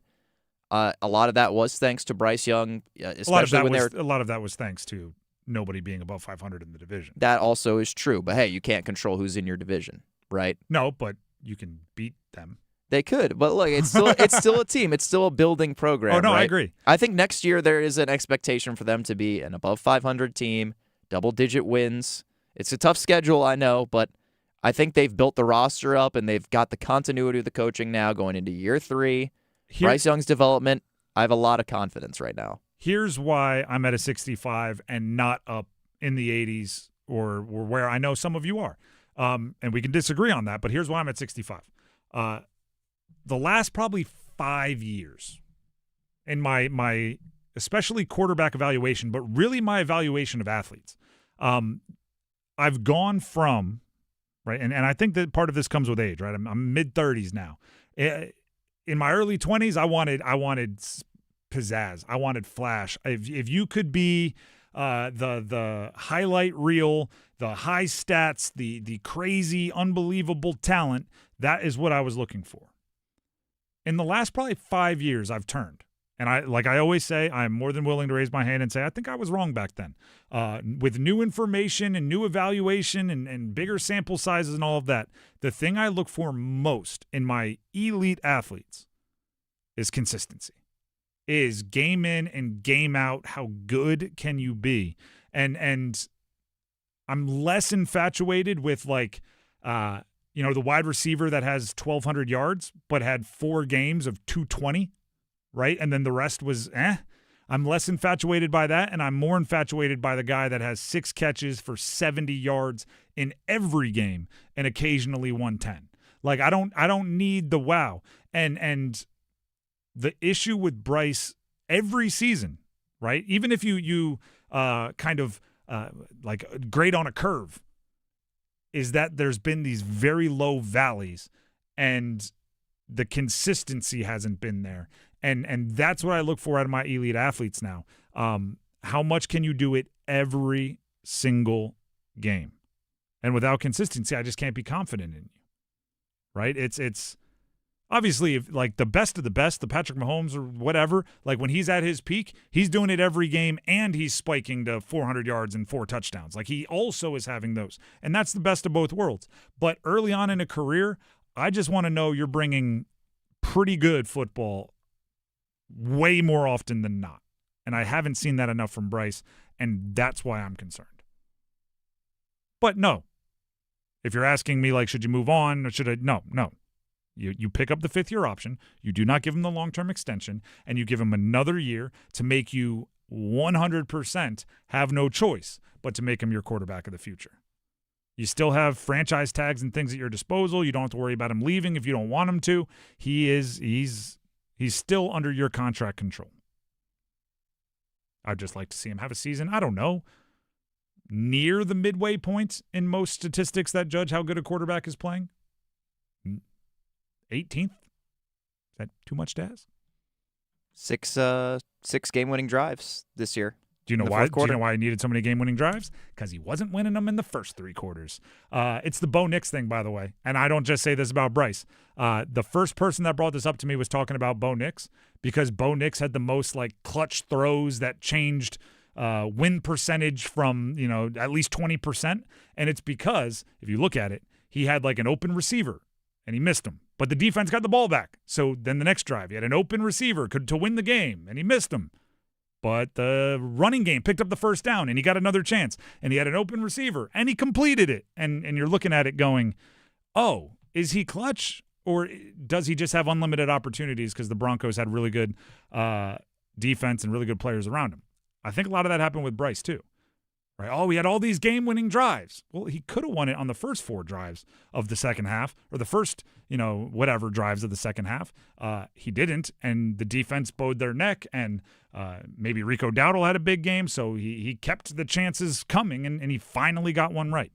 Again, I'm not knocking him for it. I love that he steps up. I have talked about his calm and his cool composure in the biggest moments of the game. That's all good. But, you don't want to have to use that every time. Would be nice to get a 2-touchdown, 2-score, take a knee with 1 minute and 15 seconds on the clock. Oh, yeah, for sure. Have the chat on the field while you wait for the play clock to go down. And yeah. That's what you're looking for. I don't disagree, but it's continued development, right? Like you're seeing the improvement as time goes on. I think it's going to continue at an upward trajectory going into next season. He has one more year maybe of that because, 5th-year options now are like $30 million, $28 million. If it all comes crashing down, we're still getting better. 5th-year options are for we're paying you a lot of money. We need you to be the winner. If it all comes crashing down next year, and it's like a losing season and he doesn't play well, I think everyone at that point will realize it's time to make a change. But I don't think that's going to happen. I think he's going to come out, and I think he's going to be dialed in. So I'll take it one step further. If it crashes down next year, there's going to be a lot of people saying, you just wasted the last 3 years. It was obvious from the beginning. But that'll be a little 2020 hindsight. The Drive with Tim Donnelly, 99.9 The Fan. We'll take a break when we come back. The Canes, speaking of waiting until the last minute to go ahead and find a way to win the game, Canes had a darn near Bryce Youngsian game. Didn't play great for a good chunk of it. Then game-winning drive at the end to win. They beat the Mammoth 5-4. We talk about it next. It's time to start a new year, maybe make a New Year's resolution, and how about a new drink? I'm Victoria Bodenecker here for Blue Shark Vodka, and it's time to create a new beverage as we kick off a new year. Blue Shark Vodka is the smoothest, cleanest vodka from a family-owned business, which is made locally here in North Carolina. And their handcrafted bottles are sure to catch your eye with their 3D shark swimming around at the bottom. So go check them out at your local ABC store and visit their website for recipes and details at BlueSharkVodka.com. Evan, Canty, and Michelle are unsportsmanlike.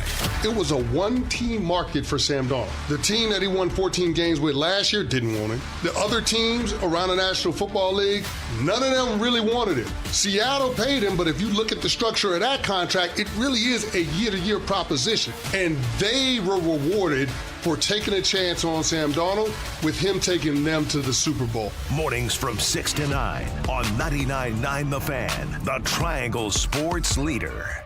Leaves, water, debris. Hi, this is Holly with RoofWorks. There are a lot of things that can wreak havoc on your commercial property, and we are proud to be there for our dedicated customers that depend on us.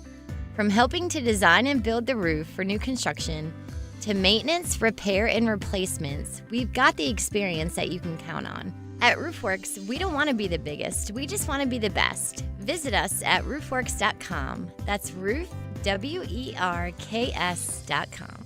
ESPN presents the NHL Stadium Series in a most unexpected place. A hockey takeover of Tampa, Florida and Raymond James Stadium, where the Boston Bruins collide with the Tampa Bay Lightning.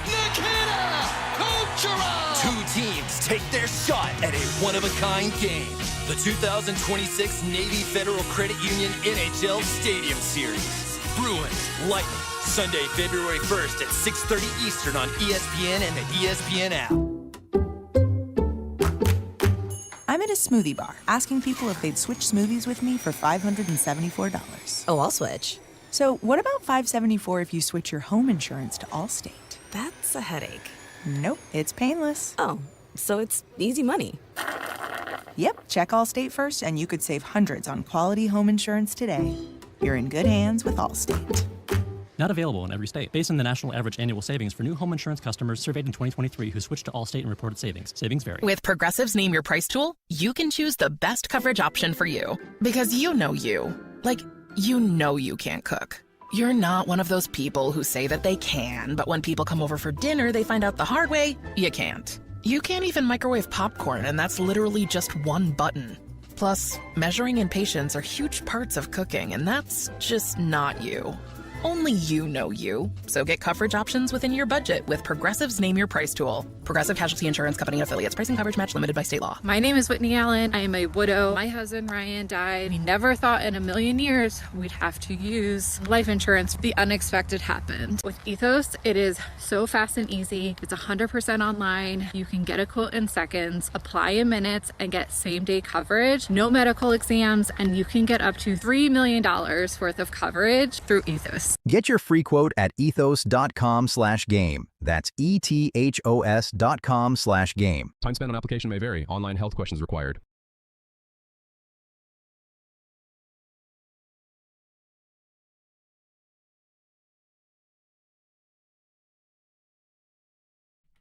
The Drive with Tim Donnelly, 99.9 The Fan. Before we jump into the Canes game, which was bananas, brass bonanzas, one might say. Before we jump into the Canes game and what happened last night, there is a bit of breaking news-ish out of the NFL. And this is all reporting done by Tom Pelissero of the NFL Network, although it appears as if it's been sent out to most teams. The NFL informed clubs today it is projecting a 2026 salary cap in the range of $301.2 million to $305.7 million per club, per source. Again, Tom Pelissero is recording. I'm going to give you some real crazy growth numbers here. This is like my I have a, what do they call it, a deck. My finance bros out there, I've got a cool vest on, and I'm going to walk up and do the slideshow. In 2013, the NFL salary cap, so what are we looking at? What is that, 12, 13 years? $123 million.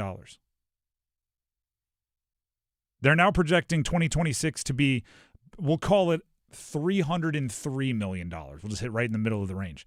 It's gone from 123 to 303 in a decade and a half. In 2022, okay, so now we're talking like 5 years ago. It was $208 million. $208 million. They're up almost $100 million since 2022, which, on the surface, you just go, good. The owners don't need more money. Give it to the players, right? Broadcast rights, everything's going through the roof. Streaming deals, give it to the players. I'm with you. Make sure the players are getting their cash, right? If it comes down to billionaires or millionaires, I usually side on millionaires. Here's the other impacts that I think are going to happen, or the main impact.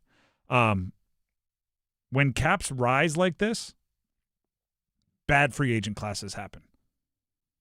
Right, so we've been talking all offseason about the Carolina Panthers and this position they need to increase, this position they need to improve, and they can do so three ways, right? One is the draft, one is free agency, one is by trade, and they have money to spend, or they can spend their cash here. Free agency classes are bad when everybody knows the cap is going up, because if you have a talented player on your roster, you can afford to retain them with all this money that you weren't even planning on happening. So if you have a player who bursts onto the scene, a fourth rounder that is now worth $15 million a year, in years past you might have gone, darn, we weren't planning on having to pay that guy that much. We might have to now cut somebody good in order to make enough room to sign him, or let him go, or start franchise tagging and doing all this crazy stuff.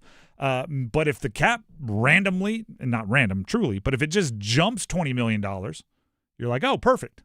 We can afford everybody now. We weren't planning on having that money. Now we can spend it. Thus, teams that were depending on free agency to fill holes, they'll be less there. More competitive, and everyone will have more money, so now the prices on those players will go up. So trades may be where you have to do some of that work, because the same, like with everything I just said being true, you used to go, all right, we got 3 good running backs. If we need salary cap, we'll cut one of those. Then the free agency class would be better, right? Or you'd release them and they waive them and they'd be open feeding season. Now you're like, no, we can afford to keep all 3. But guess what? We need a slot receiver. Or, oh, we could use more picks next year. We traded too many away. Whatever it is.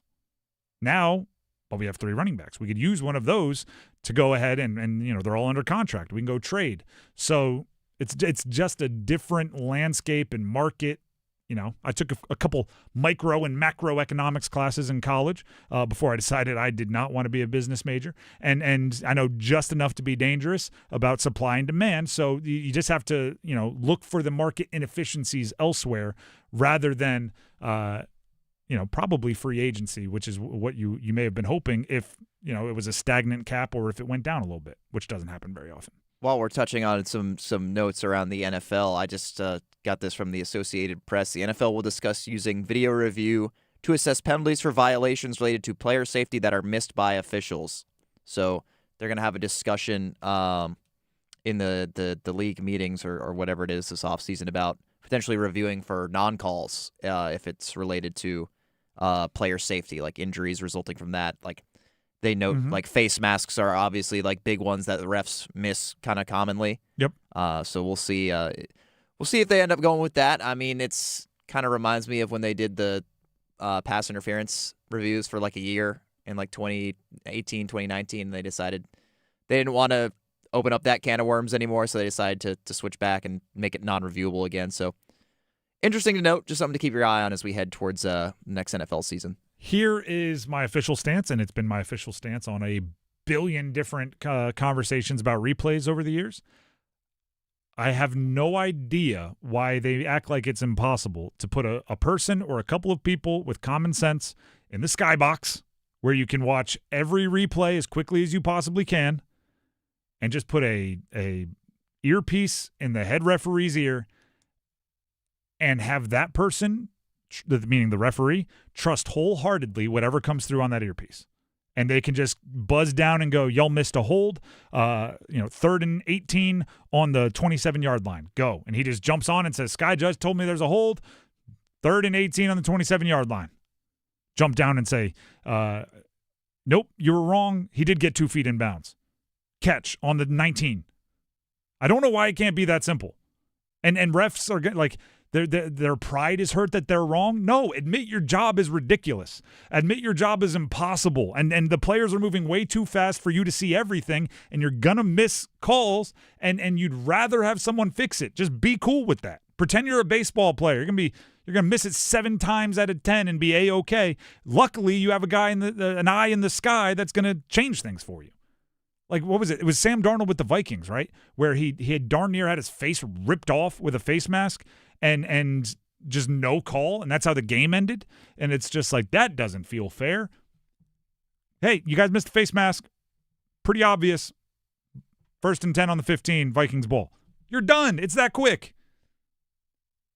Now, you do have to have enough people to have common sense and be the sky judge. But, it's a big country. A lot of people watch football. We got to be able to find 70 or 80 people with common sense that know the game. My other official stance, and this one is, I don't know why, it's met with a lot of pushback from even fans.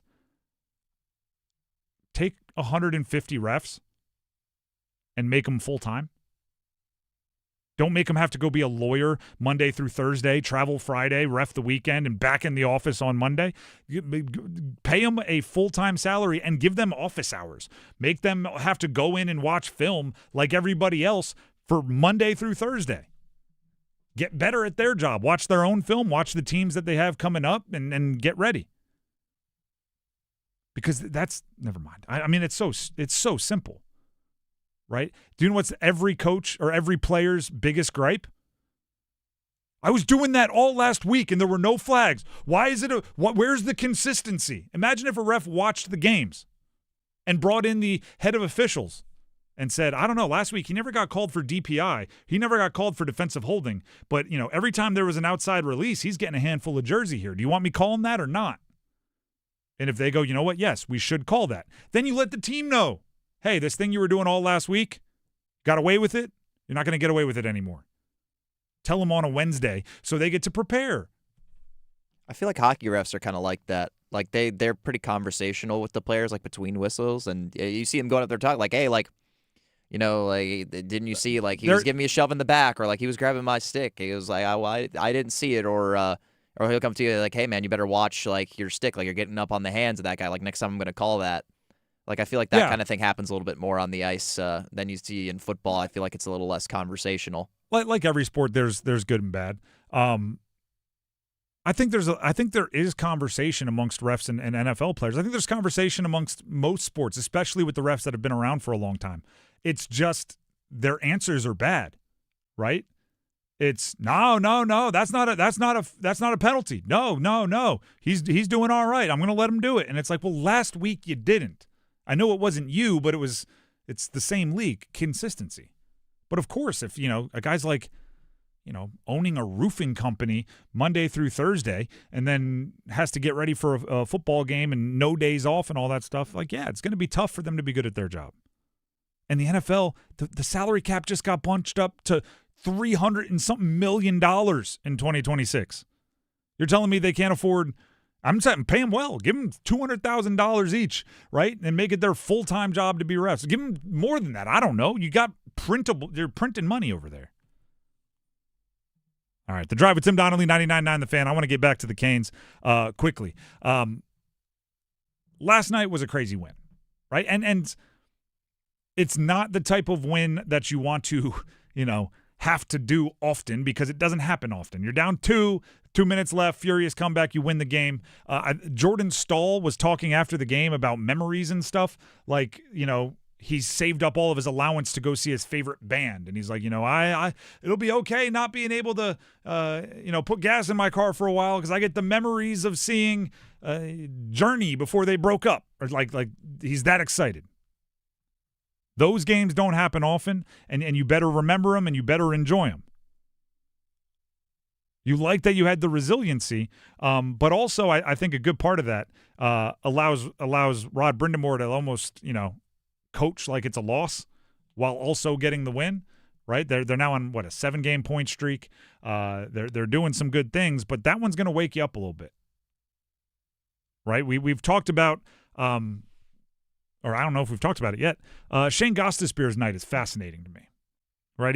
What was last January 13th, something along the lines. The last time he was on the ice before missing time with an injury. Back in the lineup yesterday, and he scores 2 goals, which is insane to me, right? His point production this year, I don't know if it is a point per game, but it's pretty darn close if it's not. And that's with these really difficult start-stops, right? Where he plays for 2 weeks, he doesn't for a week. He plays for 3 weeks, he doesn't for 2 weeks. He's had all of these minor injuries that have kept him out for a decent amount of time, and yet he comes back, and every time he kind of picks up where he left off in point production. 2 goals last night obviously help. But also he comes back and there's, 2 or 3 plays a game where you're like, whoa, oh yeah, you haven't played NHL hockey in half a month. And he had some of those yesterday. And that is kind of the point of a game like that. Great, you bailed yourself out, right? The 2 goals made everybody forget about. But we got some things to fix. And I think that's kind of the Canes as a whole last night. Hey, those last 2 minutes, they erased a lot of mistakes. They were glorious. Shout out to Jordan Stahl for getting the game winner. Right? Great job. Good job. But there's a lot of stuff there that, that last 2 minutes is going to make everybody overlook that we need to fix. And everybody there is obviously high-level hockey minds, and they'll completely understand and buy in and get back to the drawing board, which, by the way, they have a back-to-back tomorrow and Sunday, so you better be able to fix it on a plane ride. I think there was a lot of I don't know, social awareness. There was a lot of people that felt the moment and stepped up. I think Jordan Stahl was a great example of that. And shout out to, I wasn't at the game, but shout out to Mike Maniscalco and Trip Tracy for bringing it up. He went on a solo mission, shorthanded. I'm going to try to manufacture something here and little, I don't know, more stick handling ability than I think many people give Stahl credit for. He wasn't lurch out there, just moving forward and giant. And didn't come up with it, but both of them went, oh, he was trying to get him back into it now. He senses something. Right? He felt the need to be the spark, and I think that was the important part. There were 4 or 5 guys, all talented, all different, that were trying to be the spark to get you back in, and there were enough guys trying to, keep the car on the road as well. And quickly, we do have to address it. You put Brandon Bussey on the ice, you're pretty darn likely to win the game. I thought, obviously not his best game, but he was put in a lot of pretty bad situations there on some of the goals he gave up, and he made some pretty impressive saves to keep them, I don't know, within whatever distance they were within. 20 wins in 24 starts. Just say that out loud. I don't care if this one felt like they stole it. That's insane. 20 wins in 24 starts. It really is just like winning the lottery, the way that they found this guy, able to pick him up off waivers, and now he's just every 5 starts or so, it's new history of fastest goalie to 5 wins, fastest goalie to 10 wins, breaking his own goalie record to 20 wins.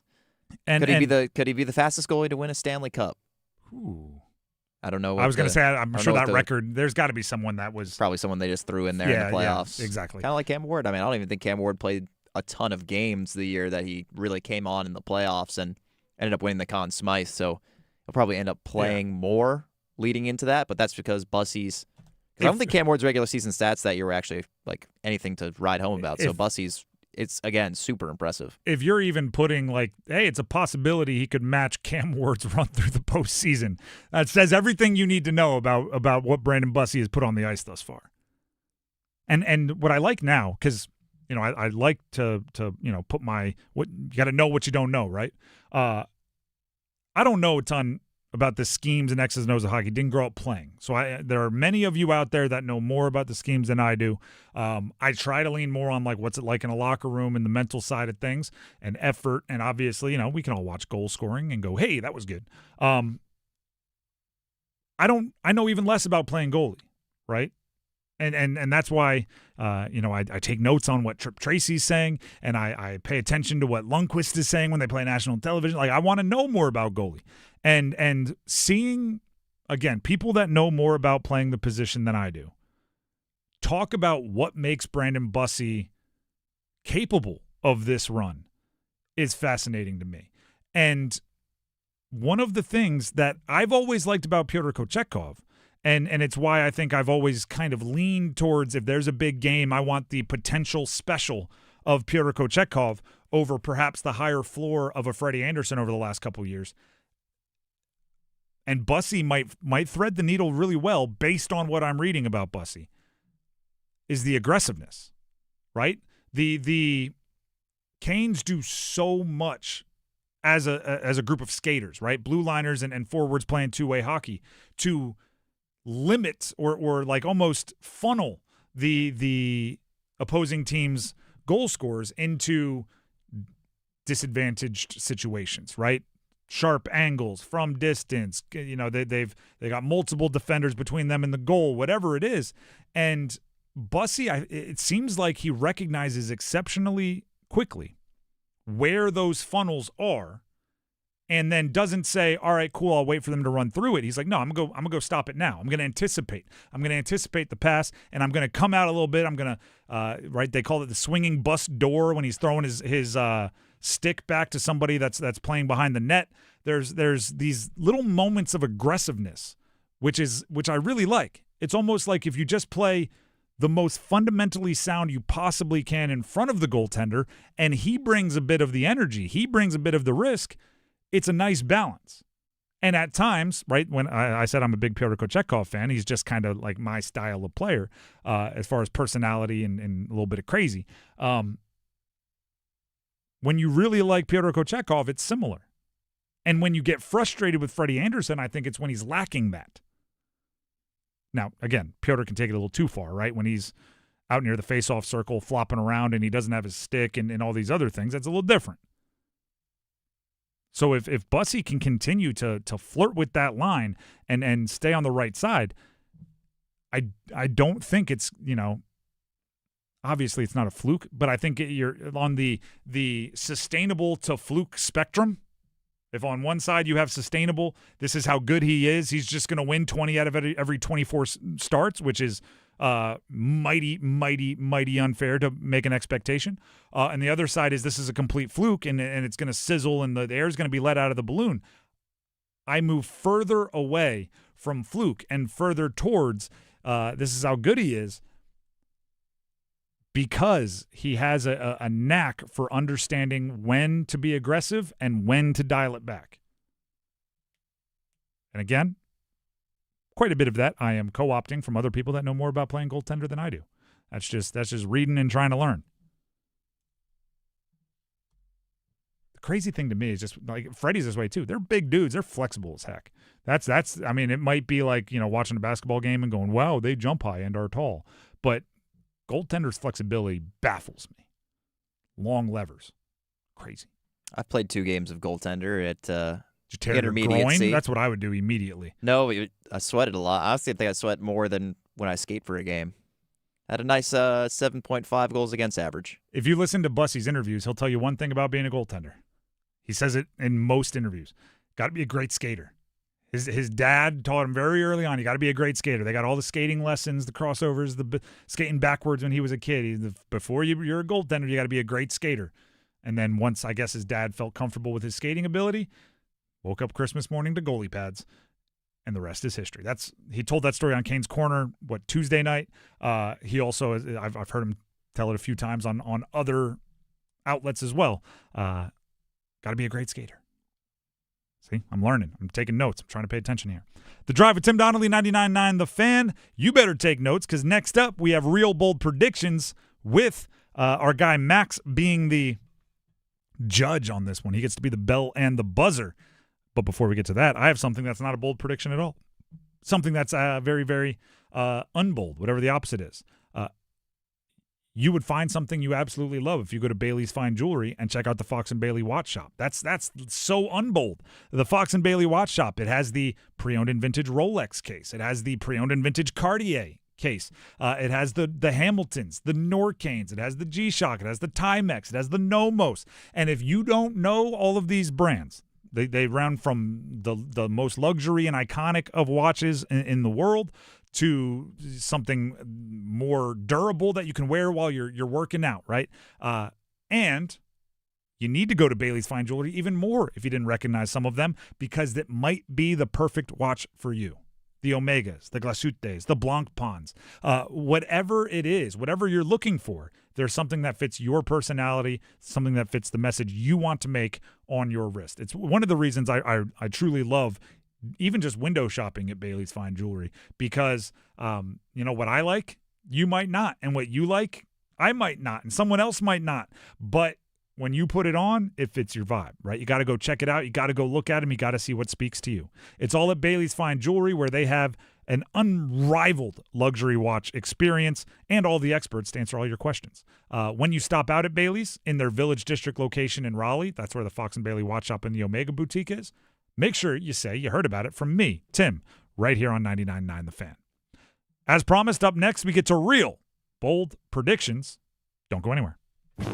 Hey, Carolina Panthers fans, it's Dennis Cox from 99.9 The Fan. And me, Chris Lee from WRAL TV. We're in the offseason, but our podcast, Panthers Playbook, presented by Wake Orthopedics, rolls on. In every episode, we'll keep you up to date on Panthers news as the NFL Draft approaches. Insights on free agents and prospects. Plus all the insider info on who the Panthers want to pick at number 19. Follow and subscribe to Panthers Playbook wherever you discover your favorite podcasts or watch on YouTube. This is the sound of Claire, cooking dinner at home. And that's the sound of a fraud alert from Wells Fargo, flagging a charge for a pricey restaurant in Paris. Considering Claire isn't in Paris right now, that seemed odd. To the bank and to Claire. 2 taps later, Claire says nope to the charge, and Wells Fargo is on the case. However you make money work, Wells Fargo can work with that. Wells Fargo Bank, N.A., member FDIC. Pondering prizes with Cash Pop? Why pick just one pop when you can pick as many pops as you please? Up to 15. Picture this. You pick your pop, perhaps a powerful 7. Now pick more pops like a proud 9, a pristine 15, a perfect 10. Each pop propagates more potential to pack your pockets with prizes up to $2,500. So prepare for a peppering of prizes with Cash Pop from the North Carolina Education Lottery. Cash Pop. Play more pops. Win more prizes. Must be 18 to play. See Cash Pop prize and odds charts at nclottery.com. Problem gambling helpline 877-718-5543. It's the playoffs, and honestly, your living room isn't ready for this. Your couch doesn't have award-winning wings, your fridge doesn't have 30 beers on tap, and your TV, oh, it's outnumbered. Carolina Ale House has wall-to-wall TVs. We've got homemade favorites, ice-cold beer, and enough screens to catch every game at once. So grab your crew, bring your appetite, and yell at the TV like a professional. Don't fumble your game day plans. Watch the playoffs at Carolina Ale House, where great sports deserve great food. Ale, yeah. This hour of The Drive is brought to you by Law Tigers. Injured in a motorcycle accident? Call Law Tigers before you call your insurance company. Case evaluations are always free, and you don't pay a dime until your case settles. Law Tigers, North Carolina's motorcycle lawyers.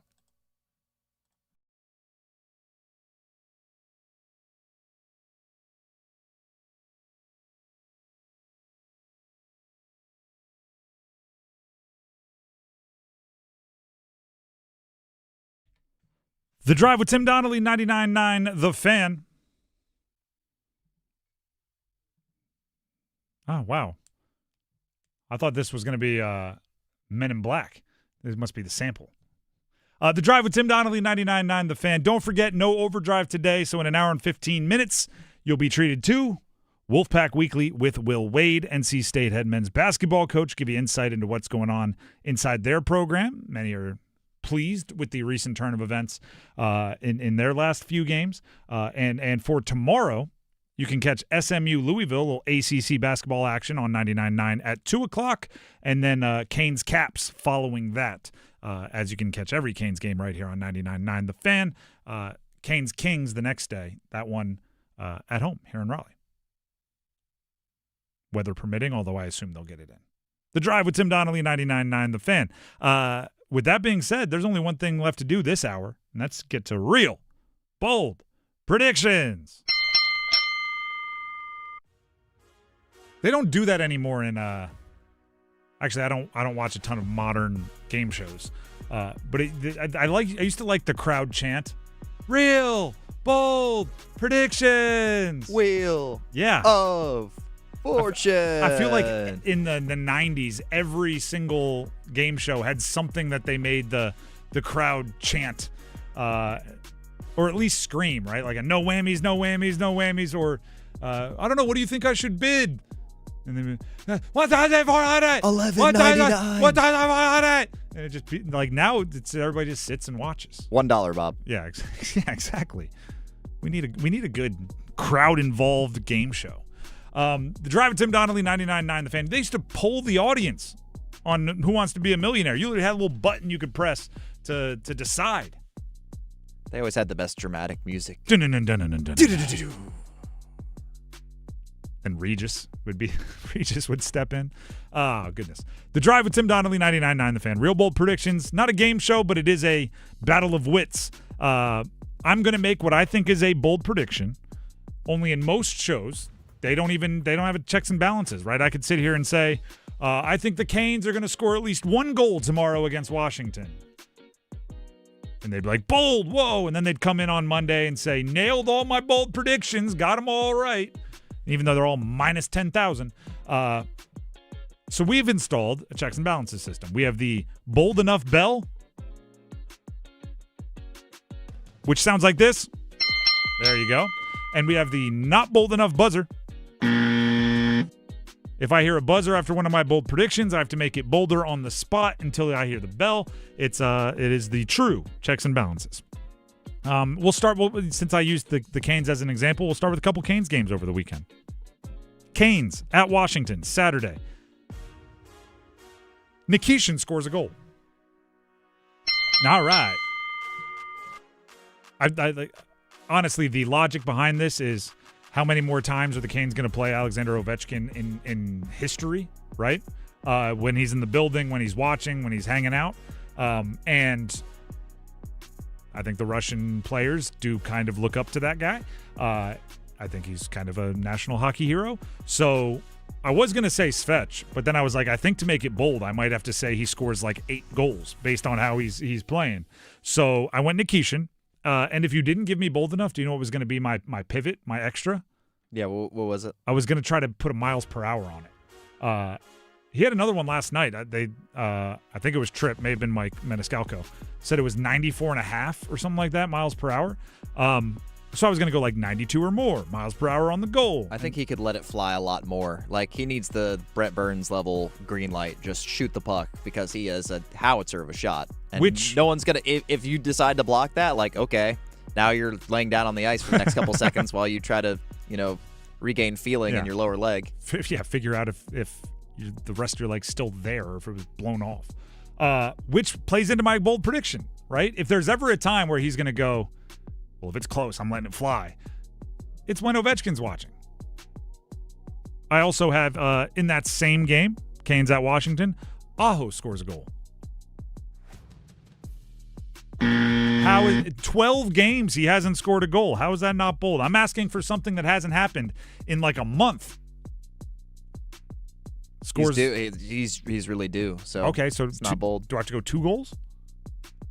Or what? Oh man. Darn it. That's bolder than I wanted to go. What if I said, like, first period or something? 2 goals. I mean, he's just not on pace. Canes versus Kings on Sunday.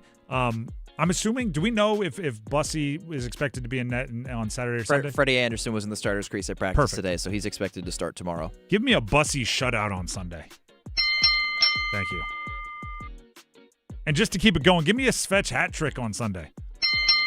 Have you seen some of the stats on hat tricks in January? Yeah, it's like an NHL record or something this month. Last I saw 29. I think it's up to 30. Last I saw 30 hat tricks in January.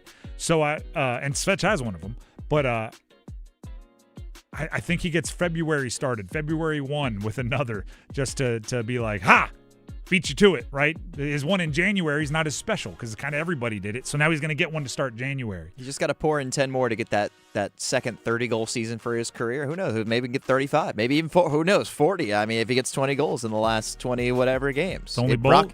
Brock Nelson for the Avs has been scoring at like a goal per game rate. Like, why can't Svechnikov? That's a great point. All right, let's get to some college basketball here on Real Bold Predictions. UNC at Georgia Tech on Saturday. I'm going Seth Trimble, 15 or more points. Let me make sure on this. Seth Trimble game logs. Let's see how often this guy scores 15 points. The average is 14.2. Yeah, but it's a different beast. It's a different beast going on right now. It's a little different with different beast taking on Quad 3 Georgia Tech. Well, I'm saying with their new rotation in the backcourt, Derek Dixon's shooting a lot more. I'll go 17 or more. All right. I'll take that. Granted, he's only done it. He's only had more than 17 twice this year. No, he's. Oh well, I guess 17 on the nose, not counting. He's 4 17. 4 17 or more. Yeah, I think that's bold enough. I just think he's due for one of those games where he's getting deflections and leakouts and dunks and maybe there's a little bit more respect being paid to the other backcourt guys, which means he gets a little bit more room to operate. I mean, is it worth saying Caleb Wilson 25 or more? All right, there you go. I'll play the reverse game with you one time. I don't know if you've done that before. NC State at Wake on Saturday. Here's I'm going McNeil for State and Juke Harris for Wake combined for 40 plus.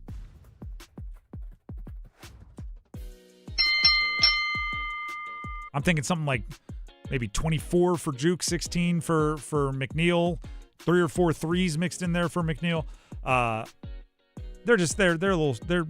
Juke Harris is actually one of the best scorers in the ACC.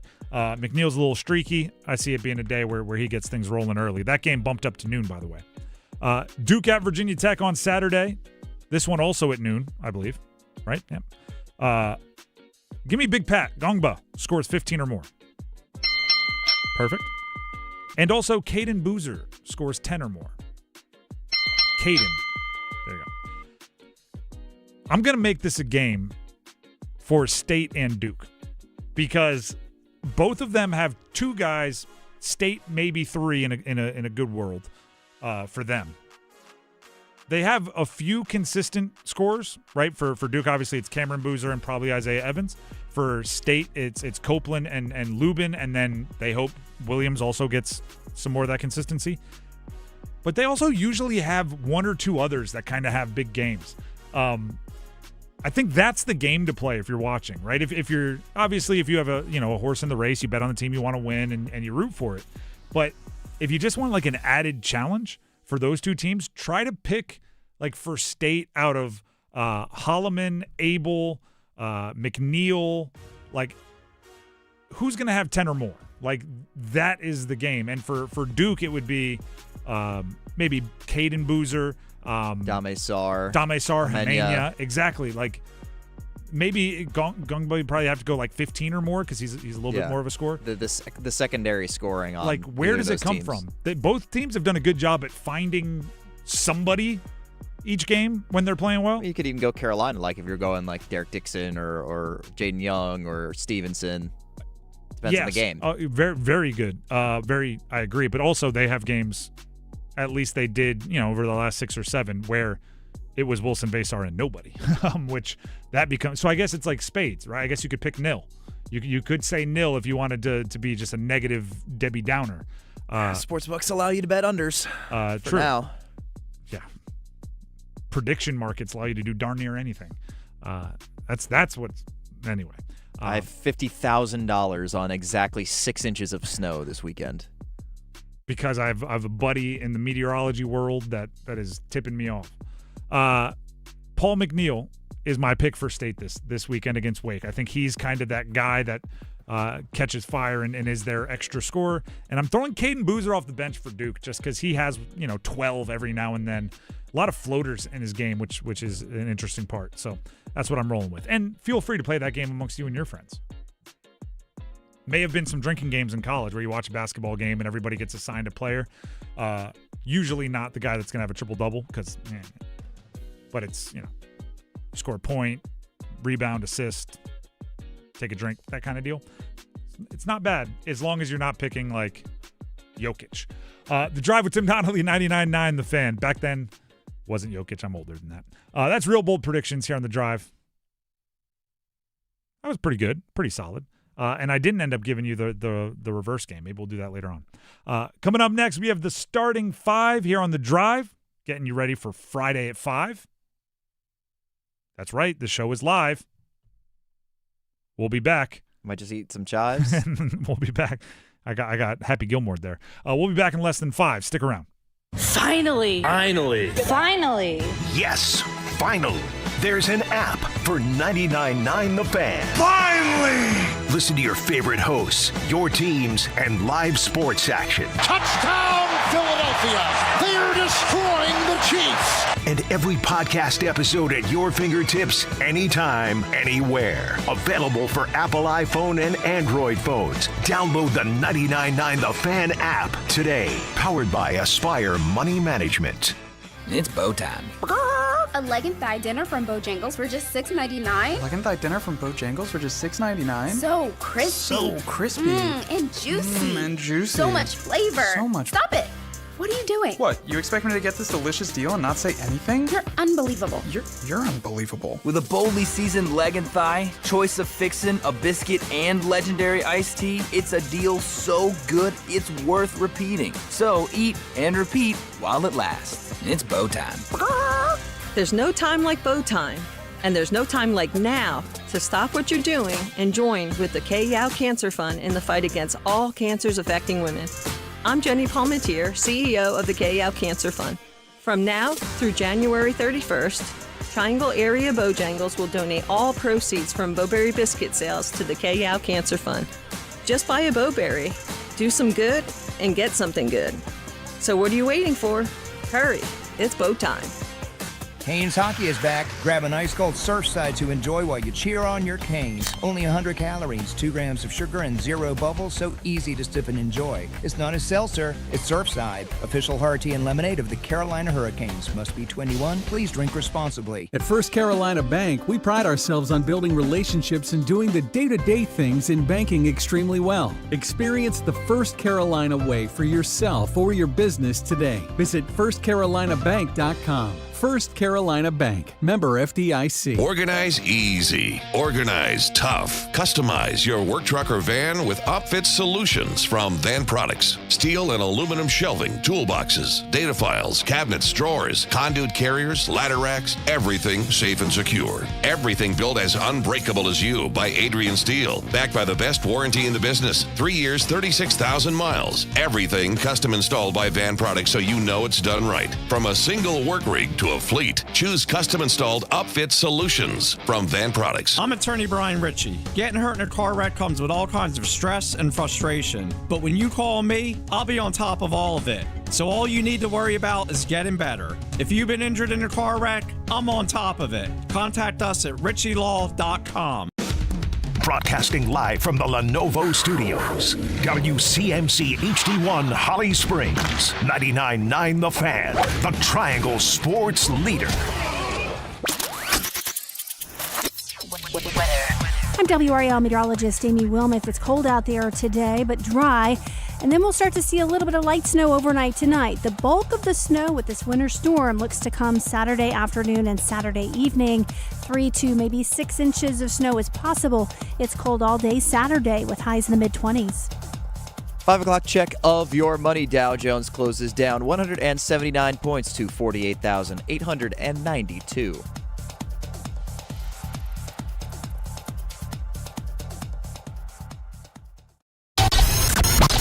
It's 5 o'clock.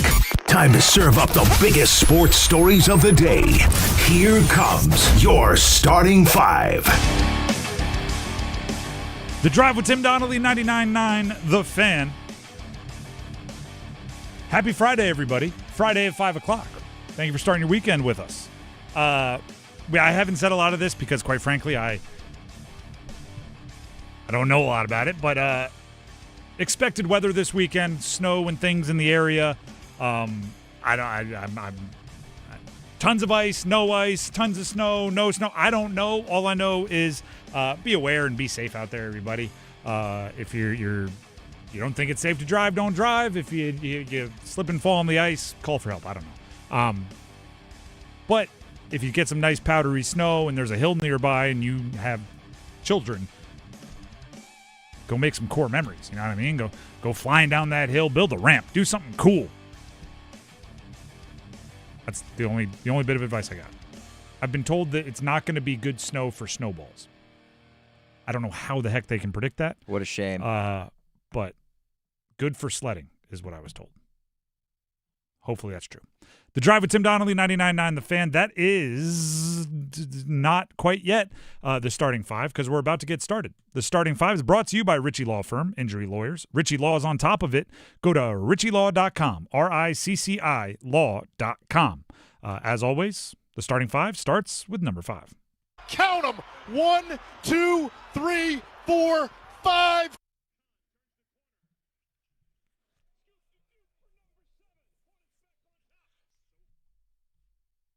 All right, a little slam on the brakes for the highlight there.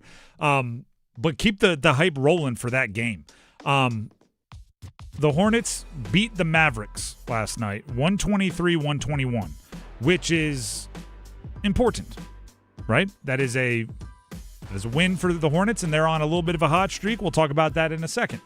But the story of the game was a duo of players that played their college basketball right here last season. Cooper Flagg and Con Knippel, who played obviously at Duke for their one-and-done year last year, put on a gosh darn show. We'll give Con Knippel's storyline or stat line first because his team won. He had 34 points on 10 of 16 shooting, 8 of 12 from 3, which just accelerates already a ridiculous 3-point per game pace that he's on. 4 rebounds, 3 assists, 1 steal, and no turnovers. That's a great game. We have some relevant news when we're talking about the Hornets here, too. This is just fresh off from NBA Communications. Their game against the San Antonio Spurs in Charlotte tomorrow will now tip off at 12 p.m. noon. It was originally scheduled for, I believe, 3 or 3:30. Another game getting moved up because of, once again, forecasted winter weather in North Carolina. All right. Thank you for passing that along. Cooper Flagg's stat line, 49 points, which is now the most by a 19-year-old in NBA history. He had, 43 at some point earlier, which was the most by an 18-year-old in NBA history. So he's just checking boxes. 20 of 29 shooting, 3 of 5 from 3, which is big. He has not shot the 3 well this year. Did you hear the broadcast for the Hornets for the game-tying 3 late in the game for Cooper Flagg? I won't quote exactly because I don't have it written down in front of me. There was some version of, yeah, let him take the 3. Rise up, good. And then he makes it, and it's like, all right, well, that's a good shot. That's a good shot. And it was for his 49th point, which is pretty insane. There's a great clip from, I want to say 2 seasons ago. They were playing against the Timberwolves. Karl Anthony Towns had 42 points or something in the first half, and it was just making everything. And it's something along the lines of he gets the ball, and Eric Collins just no. Yeah. It's Eric always Collins good fun. I say this as a compliment. He's a lunatic. No, makes every game. And look, I've had to watch a lot of bad Hornets games for the last however long, but it's starting to get a little good now. And he's always been a good reason to watch, even when the team was not great. Cooper Flagg, as I said, 3 of 5 from 3. Good for him. 6 of 6 from the free throw line, 10 rebounds, 3 assists, and a block to go along with just the 2 turnovers. That combined stat line has never happened in history, which isn't a surprise. It was just a really fun, you got the feeling that there's some team group chat from last year that is just going to be lit up with trash talking for the next 48 hours. And that's, kind of remember they're 19 and 20 years old and they're playing at the highest level of basketball. I have 2 more things I want to add. Speaking of the Charlotte Hornets, Charlotte Hornets PR put out a stat that is crazy. The Hornets conclude the month of January with a point differential of plus 151. That is tied for the highest point differential in a calendar month in NBA history, with the December 2010 Miami Heat. And there's one more game left, too. That's crazy. That's absurd. Oh, you're right. The Hornets PR actually says conclude the month of January. I guess if they win the game, they would pass. Yeah. I wonder if that they don't, like, for stat purposes, close it on the 30th or something. Because they're all count the last one of January at the beginning of February. Get it closer. I don't know. But that's from Hornets PR. And then there was something else here's the question. This is a question for you, Max. You're our resident Hornets opinion maker. So in professional sports after games, quite often players exchange jerseys, a little jersey swap action. I just read all the stats for how crazy the Cooper Flag battle was. They were college roommates, played on the same team, obviously very good friends, but also drafted by the Hornets this year was Liam McNeely out of UConn, who was Cooper's high school teammate at Montverde. McNeely and Cooper Flag did the jersey swap after the game.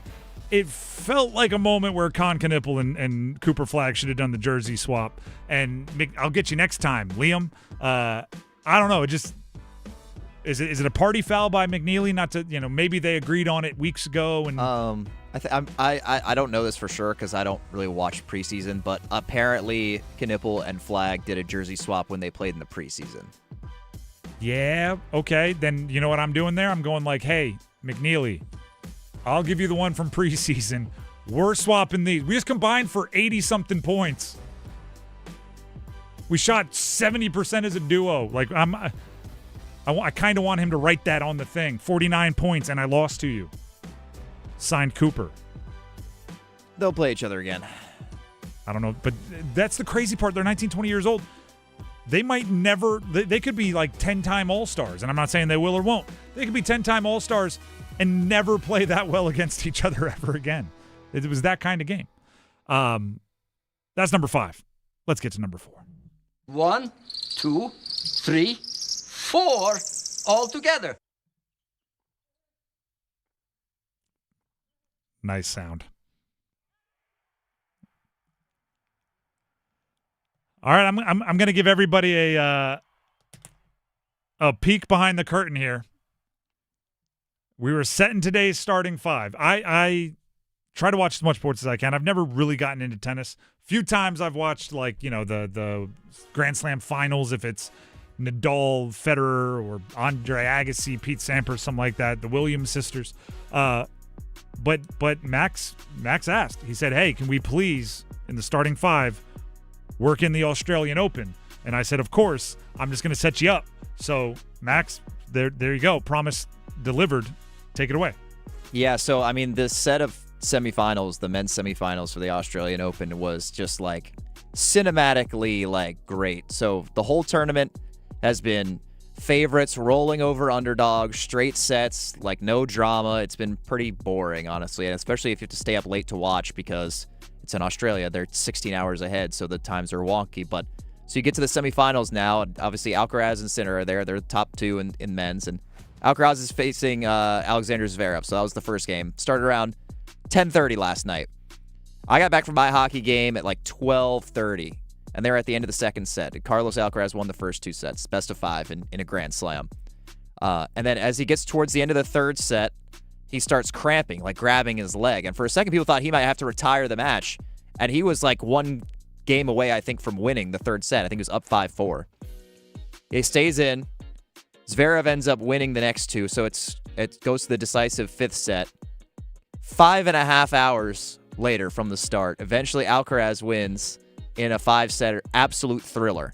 And I'm thinking, okay, well, that was great. Like, this other one can't possibly live up to that. And then Novak Djokovic, all-time leader in men's Grand Slam titles, is facing Jannik Sinner, who's known as probably the best hard court player right now. It hits him and Alcaraz are the top 2. They go back and forth, 5-setter. I came in here this morning, and next up starts at 9 o'clock in the morning. I got here like 8:20. It's still going on. They're in the final set when I get here, so I'm kind of watching along. Djokovic has gotten to the semis basically by virtue of other guys not being able to play. Played some lower-seeded players in the first couple rounds, and then the last few opponents have had to retire due to injury, so it was kind of like a quote-unquote Mickey Mouse path. So he's facing off with Sinner now, who's an all-time great hardcourt player. He's won the last 2 years. It goes to a fifth set. Djokovic knocks him off. Father time. He's like he's 38 or 39 years old. He's won like 24 slams. It was just a really great set of tennis. I barely slept because it was so late at night for the first one. I was kind of questioning myself, like, do I want to go to sleep or do I want to finish? And I was like kind of pot committed. I was like, well, I've already watched this close. It's got to be close to the end. It didn't end until like 4 a.m. for the Alcaraz match. You watched tennis till 4 a.m.? I was like in and out of sleep, and then I like checked the scores, like, oh, they're still going. So I decided to watch, and then I went to sleep and woke up. I think they were in the third set of the Djokovic and Sinner, and then when I come into the office, they get to the final one, so I had it on while I was producing our show in the morning. It was just a really great time. There's nothing like Grand Slam tennis. It provides some cinematic moments, dramatic moments. Djokovic was overcome with emotion at the end. It's almost like he couldn't even really believe that he was there, so he'll face off with Alcaraz in the final. That'll be Sunday morning at like 3:30 in the morning. I don't know if I'll get up for that. I guess we'll see. There is a Canes game that afternoon. You won't even be asleep. Yeah, it's either that or stay up, and then I'll just be super tired for the Canes game. But, I mean, just a cinematic, dramatic set of semifinals. Like, I don't know if there's ever been a tournament with such, like, fantastic drama for both semifinals. Hopefully the final can live up to it, but there's a chance Alcaraz might just smoke him. Correct me if I'm wrong, and I saw this on social media, so it's not my stat. On Sunday, either Djokovic will win his 25th Grand Slam title, which will like break his own record, extend his own record, or Alcaraz would be the youngest player to complete the career Grand Slam. Yes, it's the only one he's missing. So I think in this tournament he hadn't gotten past like the round of 16 or the quarterfinal before. So this is the first time he's playing in the Australian Open final, but he does have the other three. So it's going to be a historic accomplishment for whoever gets it. Either Djokovic, Australian Open is the one he's won the most. Like he's like known as the king of Melbourne or something like that. So yeah, just really thrilling stuff. The women's side has not provided nearly this level of excitement and drama, but that'll be Sabalenka versus Rybakina. That'll be at 3:30 a.m. tonight/tomorrow. And that has been Max Gorin talking tennis. And that is also number 4. Let's get to number 3. So the NFL offseason continues to turn, continues to move. Updates continue to happen daily. And I'll give you this one. Coaches being hired elsewhere. Was it Declan Boyle, I think his name is? Doyle, maybe? The offensive coordinator from the Bears is now the offensive coordinator for the Ravens, which they're allowed to do, apparently, because you can make a lateral move even if the your own team can't block you from making it, offensive coordinator, if you're being given play calling duties and you didn't have them at your previous stop. So where the Bears, obviously Ben Johnson calls plays, he can now jump over to the Ravens and call plays. So we know who's going to be calling plays for two-time MVP Lamar Jackson. Jeremy Fowler of ESPN put out a tweet that he's obviously an NFL insider that made my eyebrows go up a little bit. This is what he said. I'll just read it word for word. Jeremy Fowler, ESPN. Eyes on Clint Kubiak for the Raiders job, but Panthers DC Ejiro Evero is still in the mix there. Some candidates have been eliminated, but he has not. He conveyed detailed QB/offensive plan in an in-person meeting with the Raiders. Raiders regime and Evero have Denver ties. This is the first time in like a week I've seen somebody legitimately bring up Evero as a candidate for another head coaching job. Which is what I said yesterday when I was like, the Panthers have largely stayed out of this kind of coaching carousel this offseason. I don't want to assume this, but it feels like maybe some candidates that were higher on their list are turning down the Raiders because they don't love the situation or they want to wait for the perfect situation. That could bring Evero into the fold. I think Kubiak, who's the offensive coordinator for Seattle, makes more sense with the Cardinals. So if that happens, you might see Evero get a head coaching job, and then the Panthers are going to be in the mix for a defensive coordinator late in the game, which is not when you want to be getting in the game for a defensive coordinator. Perhaps they'll just promote from within. A few guys on the staff people are excited about, but we'll see. Just keep your antennas up. And also the NFL salary cap is, supposedly rising. The NFL notified clubs to expect it to be about $300 to $305 million in 2026. which is a nice sizable chunk, 20-something million from last year, and $100 million from 2022 more. So, the rich get richer, I guess. And NFL players, especially the all-pros, are going to be really gosh darn rich.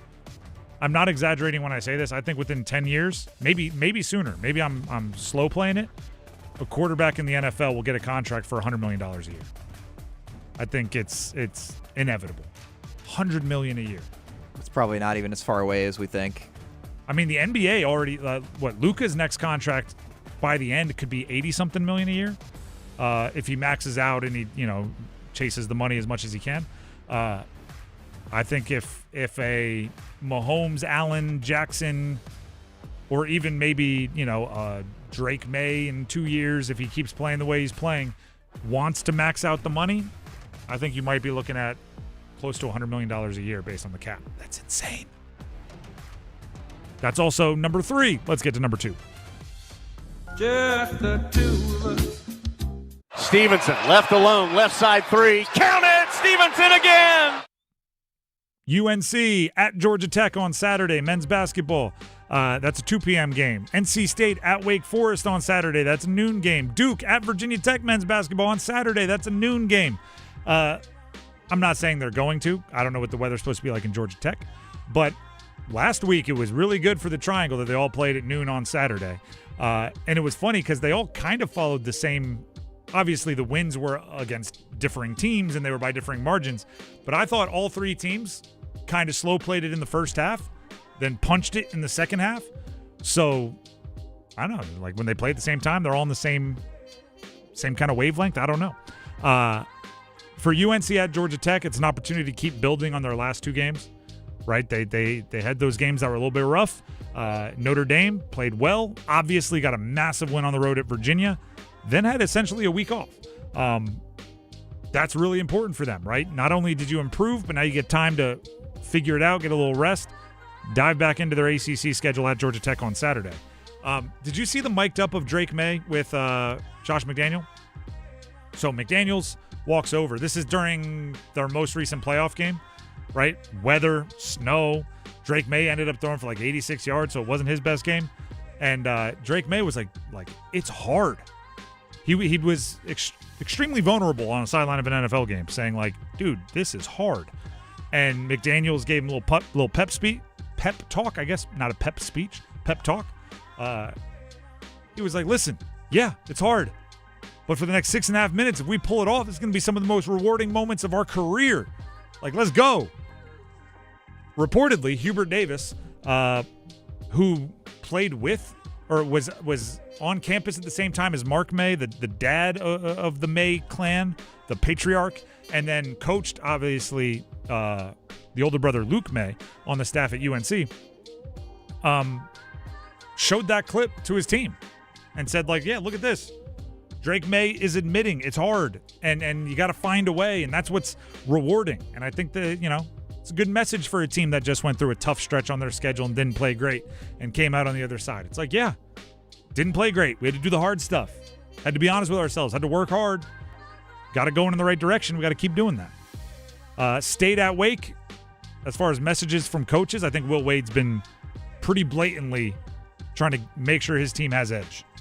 Right? Every time somebody compliments Will Wade's team, he finds a way to let him have it. You win by 20 against Syracuse? Great. We're running after practice for all the things you didn't do well. Oh, are we 6-2 in the ACC? We should be 7-1. That Georgia Tech game still eats at me. He's trying to make sure his team keeps that chip on their shoulder. Maybe even gets a bigger chip on their shoulder going into a game at Wake on Saturday, which was bumped up to noon. And Duke at Virginia Tech, yeah, Max brought it up earlier. Virginia Tech has a history of, even when they're not that good, and they're above average in the ACC this year, they tend to save all their best stuff for Duke. They have a handful of upsets over Duke over the years that they're very proud of. So, despite the fact that Duke will probably be favored by a bunch, they got to stay on their on alert up there in Blacksburg. That's another Saturday at noon game. And that's how we complete number 2 in the starting 5. Let's jump into number 1. Go one! Slavin. Aho back for Slavin along the boards. Now Blake cross ice. Got it! Oh, what a time see a ghost.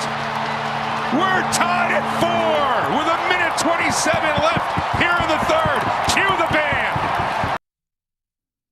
The Carolina Hurricanes last night got the most improbable of victories over the Utah Mammoth. The Mammoth have been playing well, right? So it wasn't the craziest thing in the world, especially with some of the mistakes the Canes made throughout the game, to have the Mammoth up 4-2 with a couple minutes left in the game. And you may be like, oh, a couple minutes, no, I'm quite literally with 2 minutes left. They were up 4-2. Canes scored at 1:59 remaining in the game, and they tacked on 2 more, and they won in regulation. Which, by the way, I thought I was going to be like a prophet yesterday because I did all that kind of meaningless, but I had a fun time doing it. Research into what the Canes do when they wear the Whalers jerseys, the sweaters, whatever. And then over the last 7 games where they had Whalers night, 4 of them, this is before last night, 4 of them had gone to overtime, 3 had gone to a shootout. So when the Canes scored the second goal in that last little stretch to tie it up, and there's under a minute left, I'm like, that's the best bit of foreshadowing I've ever done. I set everybody up for it. It's going to come true. They're about to go to overtime. The most improbable of overtimes. They needed 2 goals in the last 2 minutes to do it. Look at this. I was never more happy to be wrong.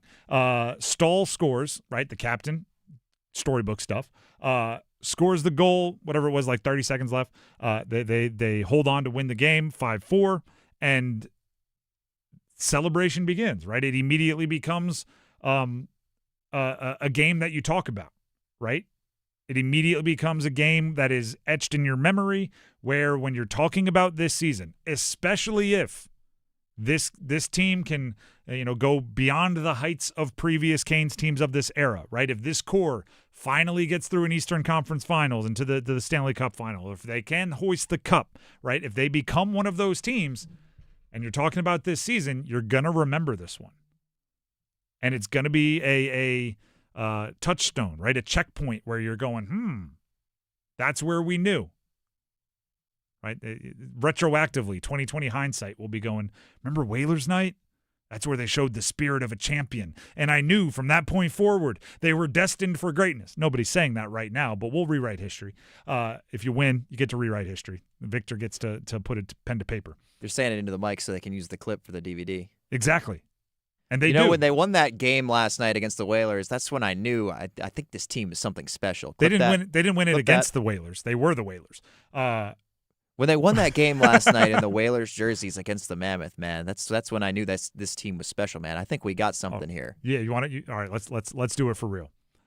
I, Tim Donnelly, on 99.9 The Fan, at 5:23 and 55 seconds on January 30th, the Friday following the win for the Canes over the Mammoth, while wearing Whalers sweaters. That is the moment when Jordan Stahl's goal hit the back of the net. That is the moment I knew this team was destined to hoist the cup. I'm saying it now so we have receipts. And so we can be included in the championship DVD. Which, by the way, do they still make those? If they don't, they better. Which, by the way, if you do watch like the Canes, I call it team-owned propaganda. If you go to the some of their behind-the-scenes stuff, or the Carolina Panthers for that reason, you do hear clips from this show, clips from this station. So they might be listening, and I hope they are bookmarking this number or this time and this podcast. Huh? Everybody up there in the Canes front office, you listening? The Drive with Tim Donnelly, 99.9 The Fan. Quickly here, I'm going to put you on the spot like I put Dennis on the spot. Max goes to a ton of Canes games. He's on the ice for some of them. Cool side job. They play 2 games this weekend. They're back-to-backs, right? They are at the Capitals tomorrow, and then they follow that up with a home game versus the Kings of L.A. If blank happens, then the Carolina Hurricanes beat Washington on the road. If Freddie Anderson gets out of the first period unscathed, I think they'll win. I like that. Even if he gives up 1, honestly. As long as it's like not, alarm sounding, you're good. As long as it's not hair on fire. All right, same deal for Sunday. If blank happens, then the Canes beat the Kings. If they show up to the rink. If the game happens, shots fired. I mean, okay. You're saying weather. I thought you were saying like all you. Well, gotta I do mean, is I think they would win. Roll your helmet onto the ice against the Kings. And I think you get the dub. So anyway, just because there's a lot of questions about LA this year. I don't think they've been as good as they were the last handful of seasons where they finished like second or third in the Pacific and been a buzzsawed by Edmonton in the first round of the playoffs. I think they got the advantage there, especially if that's going to be the Bussy start. If the trends hold true and Anderson is going to start tomorrow, and Bussy's back on the home side of the back-to-back, I think they'll get the win. I'm always pretty optimistic, so I guess take it with a grain of salt. But I feel good, and I've never really been that bought in on the Capitals. Yeah, I did not have them as a playoff team coming into the year. They're on the outside looking in right now. I think that's going to continue. I put Dennis on the spot with if-then statements all the time. He has never once been bold enough to say, just show up to the rink and you got the win. I like your style. And maybe he'll now hear this and do it next time. The Drive with Tim Donnelly, 99.9 The Fan. We need numbers game contestants. We have tickets to see Neo and Akon at Coastal Credit Union Music Park on July 10th. Going to the winner. This is your last chance. Next week we'll have a different prize. So if you want the Neo and Akon tickets, otherwise you'll be so lonely. If you want the tickets, you got to win today. So go ahead and call 919-860-5326 for your chance to compete in the numbers game and potentially win the tickets. Again, the phone number, 919-860-5326. Call in now. Numbers game next. Evan, Canty, and Michelle are unsportsmanlike. It was a one-team market for Sam Darnold. The team that he won 14 games with last year didn't want him. The other teams around the National Football League, none of them really wanted him. Seattle paid him, but if you look at the structure of that contract, it really is a year-to-year proposition. And they were rewarded for taking a chance on Sam Darnold with him taking them to the Super Bowl. Mornings from 6 to 9 on 99.9 The Fan, the Triangle Sports Leader. Low mortgage rates are back. Listen, Loan Pronto has fixed-rate mortgages with APRs as low as 4.89%, lowest in years. Hey, it's Dennis Cox. Smart homeowners are taking advantage of this while they can. If you got stuck in a 6% loan, you can lower your payment big time. Or you can keep your primary mortgage intact and get cash out of your equity with Loan Pronto's Rapid Equity Loan. One homeowner just got $250,000 out of their home. They paid off all their credit cards and some car loans and cut their monthly expense by $2,000. Call now and see what option works best for you, but don't miss the big rate drop of 2026. Ask about new home loans, VA loans, full cash out refis, or their famous Rapid Equity Loan. You can close in less than 2 weeks, and you may be able to skip your next 2 house payments altogether. Call 919-381-1760 or visit loanpronto.com for your free instant home appraisal with no hard credit pull. Call 919-381-1760 now, loanpronto.com. Equal housing lender, NMLS 166171, APR for well-qualified buyers. Visit NMLSconsumeraccess.org. Is life insurance part of your New Year's resolution? Listen, if you're young and healthy, it's simple, and any old agent can get it done. But if you're 50 to 60 years old with a touch of wide waistband syndrome or have correlating health glitches, you need to call Big Lou at Term Provider. Big Lou doesn't bait and switch you in with young and healthy rates only to clobber you with the truth down the road. $1 million of coverage could be as low as $200 per month. And unlike that treadmill, this one won't collect dust in the corner.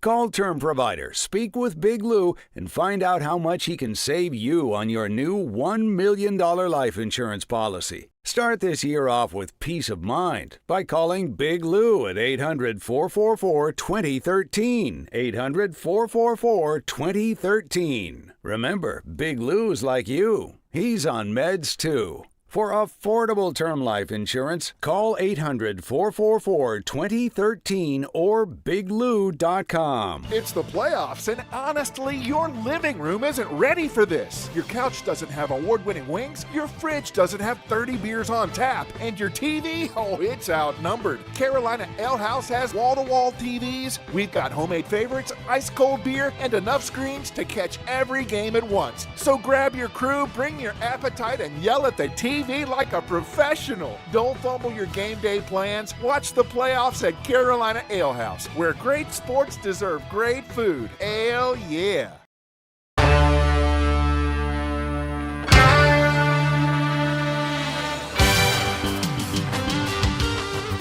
The The Drive with Tim Donnelly, 99.9 The Fan. It is time to play the numbers game. Today, the prize, as I mentioned before the break, Neo and Akon tickets. The contestants, Casey in Wake Forest and Hunter in Raleigh. As always, we'll bring each of them onto the show one at a time, ask them the same question. And today, Max will be the judge. He'll pick his favorite answer. That person will get to go first, and we will go from there. We'll bring Casey on first. Casey, can you hear me? Yes. All right. The question for today, as it often is on Fridays, is we have a weekend coming up. What are you looking forward to most? But because we're a sports show, try to keep it sports related. Back-to-back Canes wins tomorrow and Sunday. All right. Canes back-to-back dubs. Locked in. We'll let you know if you go first. Hunter and Raleigh, can you hear me? Yeah, I can hear you. All right, same question to you. With it being a Friday, looking towards the weekend, looking forward to the weekend, what are you looking forward to most about this upcoming weekend? But because we're a sports show, keep it sports related. Looking forward to seeing UNC beat Georgia Tech tomorrow, and Henry Vasar gets 20-plus points. All right. Well, beat Georgia Tech and Vasar with a big game. He needs a little bit of a bounce back. Wasn't his best recently. Max, are you looking towards Canes back-to-back wins or a UNC dub over Georgia Tech with Vasar getting 20-plus? I'm definitely looking more at the Canes this weekend. Maybe not the best strategic play to go with UNC basketball. I don't know if Hunter knows that I'm a Wolfpacker, class of 2022. Not that I have any ill will towards Carolina. I'm sure they probably will get the win, but I'm big on the Canes. I'm rocking my Canes Panthers night T-shirt right now, and I'm loving every bit of what we got going on right now and last night's game and everything like that. So we'll have Casey go first. But I don't know how much research our listeners put into their numbers game answers, but if you're like watching on YouTube and stuff, you would know Max Wett has an assortment of Canes hats, Canes shirts, and he's there. So it's infiltrated a large percentage of my wardrobe. So you gotta play to the judge. But I mean, Hunter and the actual breakdown doesn't really impact things. You just have to wait. You get one less choice at a category, and you have to sit on hold. That's the only difference. So Casey gets to go first. Hunter, you'll have your chance, as I said. Casey, are you ready to pick a category? Yep. All right. The categories are NFL Panthers throughout history, NFL players with only 8 letters in their full name, that's first and last combined, NBA players that are currently in the NBA and have late January birthdays, or NHL Hurricanes throughout history. Give me the Canes. I had a feeling. I'll give you the team and the player. Give me the jersey number as quickly as you can. 30 seconds on the clock, one pass if you need it. I will say the team in this category, even though you know it, just to keep it fair timing-wise with the other categories. Do you have any questions before we get started? No. All right. Your time will start when you hear the horn. Nikolai Ehlers, Carolina Hurricanes. 27. Correct. William Carrier, Carolina Hurricanes. 28. Correct. Brian Bickle, Carolina Hurricanes. 29. Correct. Cam Ward, Carolina Hurricanes. 30. Correct. Alexander Picard, Carolina Hurricanes. I'm going to go 31 to keep turning going. Incorrect. Alexander Picard, Carolina Hurricanes. 17. Oh, no, definitely not 17. But 14. Incorrect. I like how you started saying 17 and went, that Rob Britton never, no. Yeah. That is, I don't put these together, but that is a little kind of lulled you to sleep with 27, 28, 29, 30. Nope, not 31.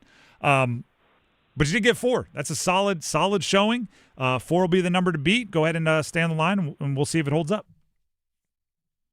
I think it's funny when people throw like 17 out there or something, and it's just like that's a number that's a present when you're thinking Canes, and you get stuck with it, meaning in your memory. That means the next up, Hunter in Raleigh. Hunter, are you ready to roll? Yes, sir. All right. The categories remaining for you to choose from are NFL players, Panthers throughout history, NFL players with only 8 letters in their full name, that is first and last combined, NBA players currently in the league that have late January birthdays. Those are your options. Which one you're rolling with? Panthers. All right. I'll give you the team and the player. Give me the jersey number as quickly as you can. 30 seconds on the clock. One pass if you need it. You do need all 5 for the win, and I will say the team in this category, even if you even though you know it in this category, just to keep it fair timing-wise with the other categories. Do you have any questions before we get started? No. All right. I stumbled through the instructions, but I promise you I will do a better job reading these names. If you don't have any questions, we will go ahead and start up when you hear the horn. Jonathan Stewart, Carolina Panthers. 28. Correct. Christian Roseboom, Carolina Panthers. 52. Incorrect. Jeremy Shockey, Carolina Panthers.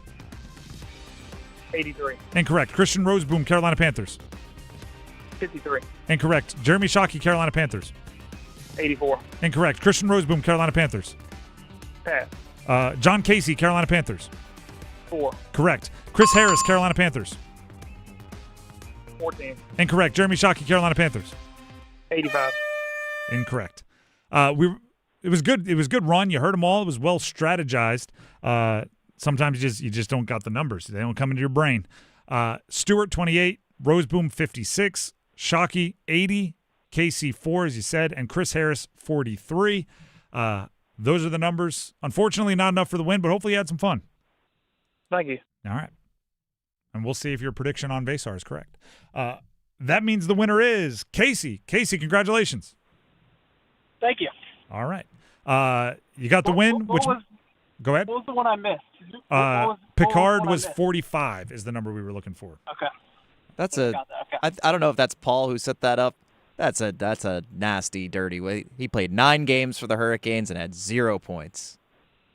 I've been a Kane fan for a long time, and that name did not ring a bell. So have I. Hey, so have I, Casey. I have never heard of Alexander Picard. He played 9 games? 9 games. 0 points. 2009, 2010. Feels kind of I'm trying to think of somebody like if Philp, like Noah Philp, if 5 years from now they're like, put him on there. Either way, you won the tickets. So, all right, the complaining, you can vent a little bit, but you can do so on the way to a Neo and Akon concert. So enjoy the show and stay on the line so Max can get the info he needs to make sure you get your prize. Thank you. All right. I also, this is breaking-ish news that is related to the Charlotte Hornets while not really being related to the Charlotte Hornets. It's crazy. I think we all know what side we're rooting on in this situation. I'll give you the details. Pete Thamel, ESPN senior college sports insider, has done some reporting here that I think your jaw is going to be on the floor a little bit. Former Charlotte Hornets player and UCLA standout Amari Bailey is making plans to return to college, he tells ESPN's Dan Murphy. He is the first player who has played in regular season NBA games to push for college eligibility. He's hired a lawyer and is looking to return next year. It's not a stunt, Bailey told Murphy. I'm really serious about going back. I just want to improve my game, change the perception of me, and just show that I can win. This is a player. I'll do the quick research. I don't remember Amari Bailey, similar to not remembering what was it? Picard in the thing we just went with. He played 10 games in the NBA.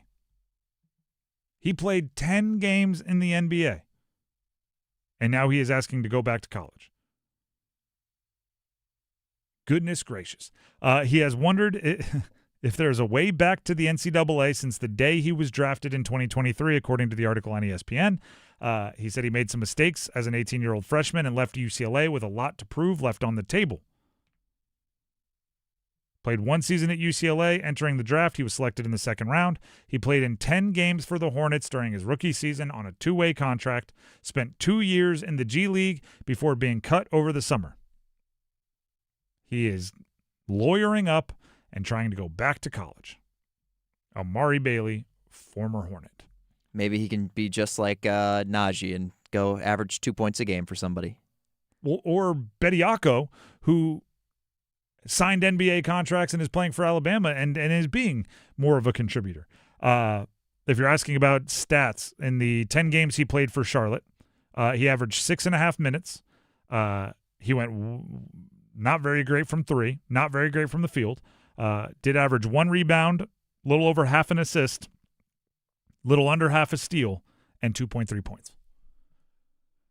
He played in the NBA. Legend. Now you may say, "Oh, he played 10 games. Oh, he barely, look at that. He wasn't even that good in the NBA. Maybe he should be allowed to go back and play in college." Slippery slope. How do you differentiate? How soon are we going, you know what? Chris Paul, he left Wake early, and he's looking for an NBA contract. Steve Forbes needs a player coach. How soon? He's a man. He's 40. I'm a man. I'm 40. I'm also a sophomore in eligibility. What are we doing here? And by the way, I hear his regret. I'm not unsympathetic or empathetic to the player. If you made a bad decision when you were 18, 19 years old as a freshman to go pro, that stinks. I feel for you. I wish you didn't make that decision. But guess what? 18, 19 years old is old enough to make decisions and live with the consequences. There's a bunch of other decisions that people make at 18, 19 years old that they can't just go, "My bad, can I have that back?" You're playing for keeps at that age. You're not a fully grown adult, but you're not a toddler either. The Drive with Tim Donnelly, 99.9 The Fan. We'll take a break. When we come back, we'll send you out into the weekend the only way we know how. That's making a bunch of picks. Stick around.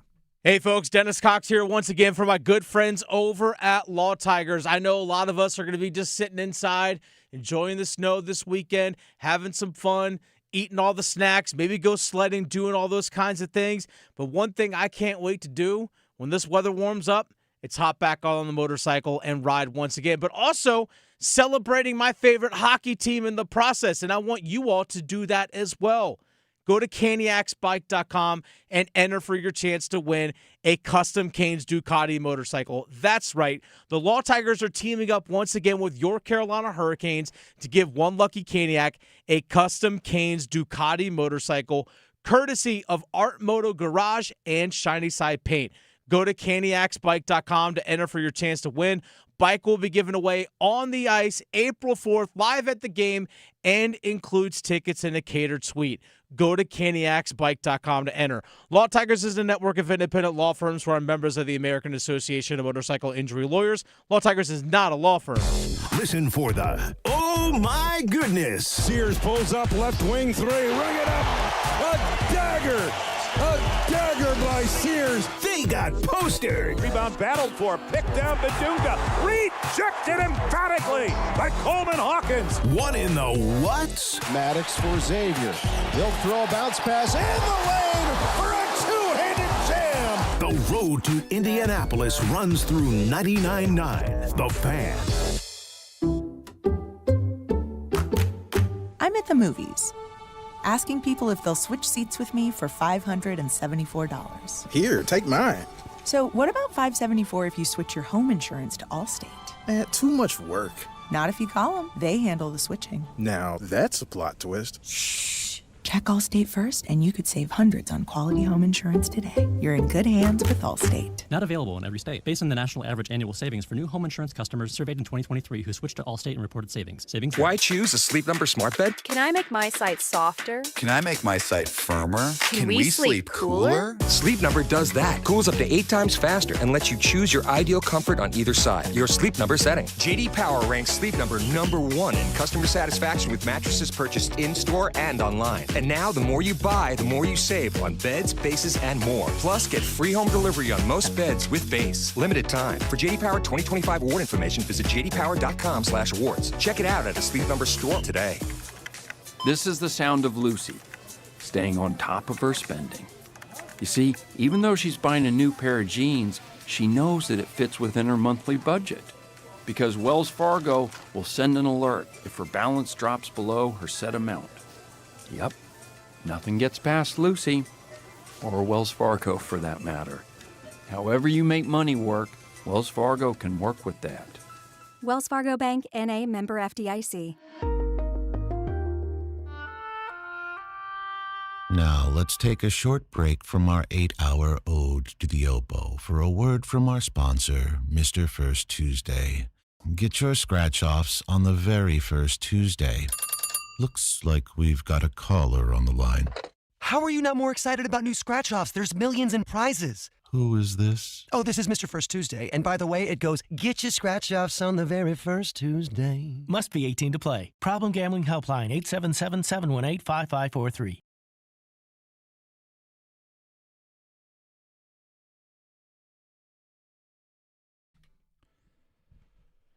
The Drive with Tim Donnelly here on 99.9 The Fan. Personal favor time, please subscribe to our YouTube. Just for me, right? We're friends. A little friendly. No, I'm kidding. Hopefully you'll enjoy the content there, and then you want to subscribe and you want to tell all your friends about it, and we can keep growing the community there. Jump into the comments. Have some debates. We read them. We bring a lot of them onto the show, and things like feedback frenzies, or sometimes we build entire segments around some of the conversation in those comments. So 99.9 The Fan on YouTube. Take part in whatever content you want to take part in, and then subscribe, and we'd greatly appreciate it. For later today, there's no overdrive, so in about 14 minutes, we're going to turn things over. Instead of overdrive, we're going to pass things to the 5 Ws, Wolfpack Weekly with Will Wade, here insight into the NC State basketball program. Tomorrow, catch some ACC basketball here on 99.9. SMU Louisville at 2, and then Canes Caps on the road up there in D.C. immediately following that play-by-play. That's what you need to know. Now it's time to have some fun and make some picks. Max, start lining them up. All right, as we head into the weekend, there is quite a good slate of events to watch. Mostly a lot of college basketball, so that's where we'll start. But before we dive into local teams that are all playing tomorrow, we'll actually start tonight. There is a big top 10 rivalry game. It's Michigan at Michigan State at the Breslin Center. Michigan's been one of the best teams in college basketball this year. Has only lost once to Wisconsin. Michigan State 19-2 as well. One of the better teams as well. They're ranked number 7 right now. Michigan's a 1.5-point favorite on the road in this game. Should be a good one. Tips at 8 o'clock tonight. Who you got between the Wolverines and the Spartans?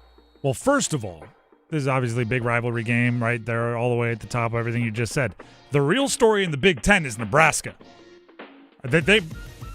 They just gave Michigan a run for their money without a couple of their players, and they were on the longest win streak in the country. Yeah, Nebraska's awesome. Nebraska, I've lived in Nebraska. They're not a basketball state. They're a football state. They're a football state. They're a wrestling state. They're a rodeo state. They are not a basketball. They just, if you're breaking down your revenue share, they're not giving the basketball much. They're the story. But because you asked me about this game, I think Michigan wins. I'm a big Tom Izzo fan, but I'm not sure he can overcome some of the perhaps talent deficiencies, which is crazy to say because Michigan State's wildly talented. I just think Michigan is one of the bigger wagons in the country. So who's the freshman they have up there? I don't even Lindenborg. Yaxel Landenberg. He's not a freshman. He's a transfer from UAB. Sorry, newcomer. I think that guy's pretty good. So give me Michigan.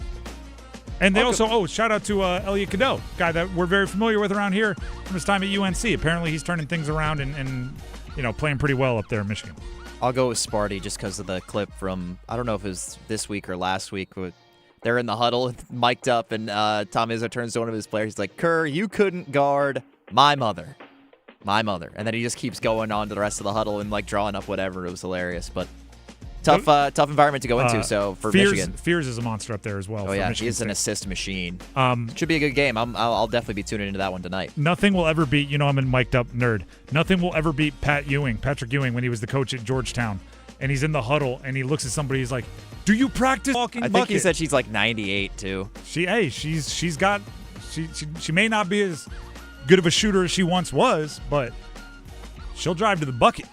Look, some people are unexpected. I'm shooting 100% from 3 at the Lenovo Center. There you go. Just going to put that out there. Speaking of the Lenovo Center, the NC State Wolfpack will not be playing there tomorrow. They will be playing in Winston-Salem. This is a game that got moved up.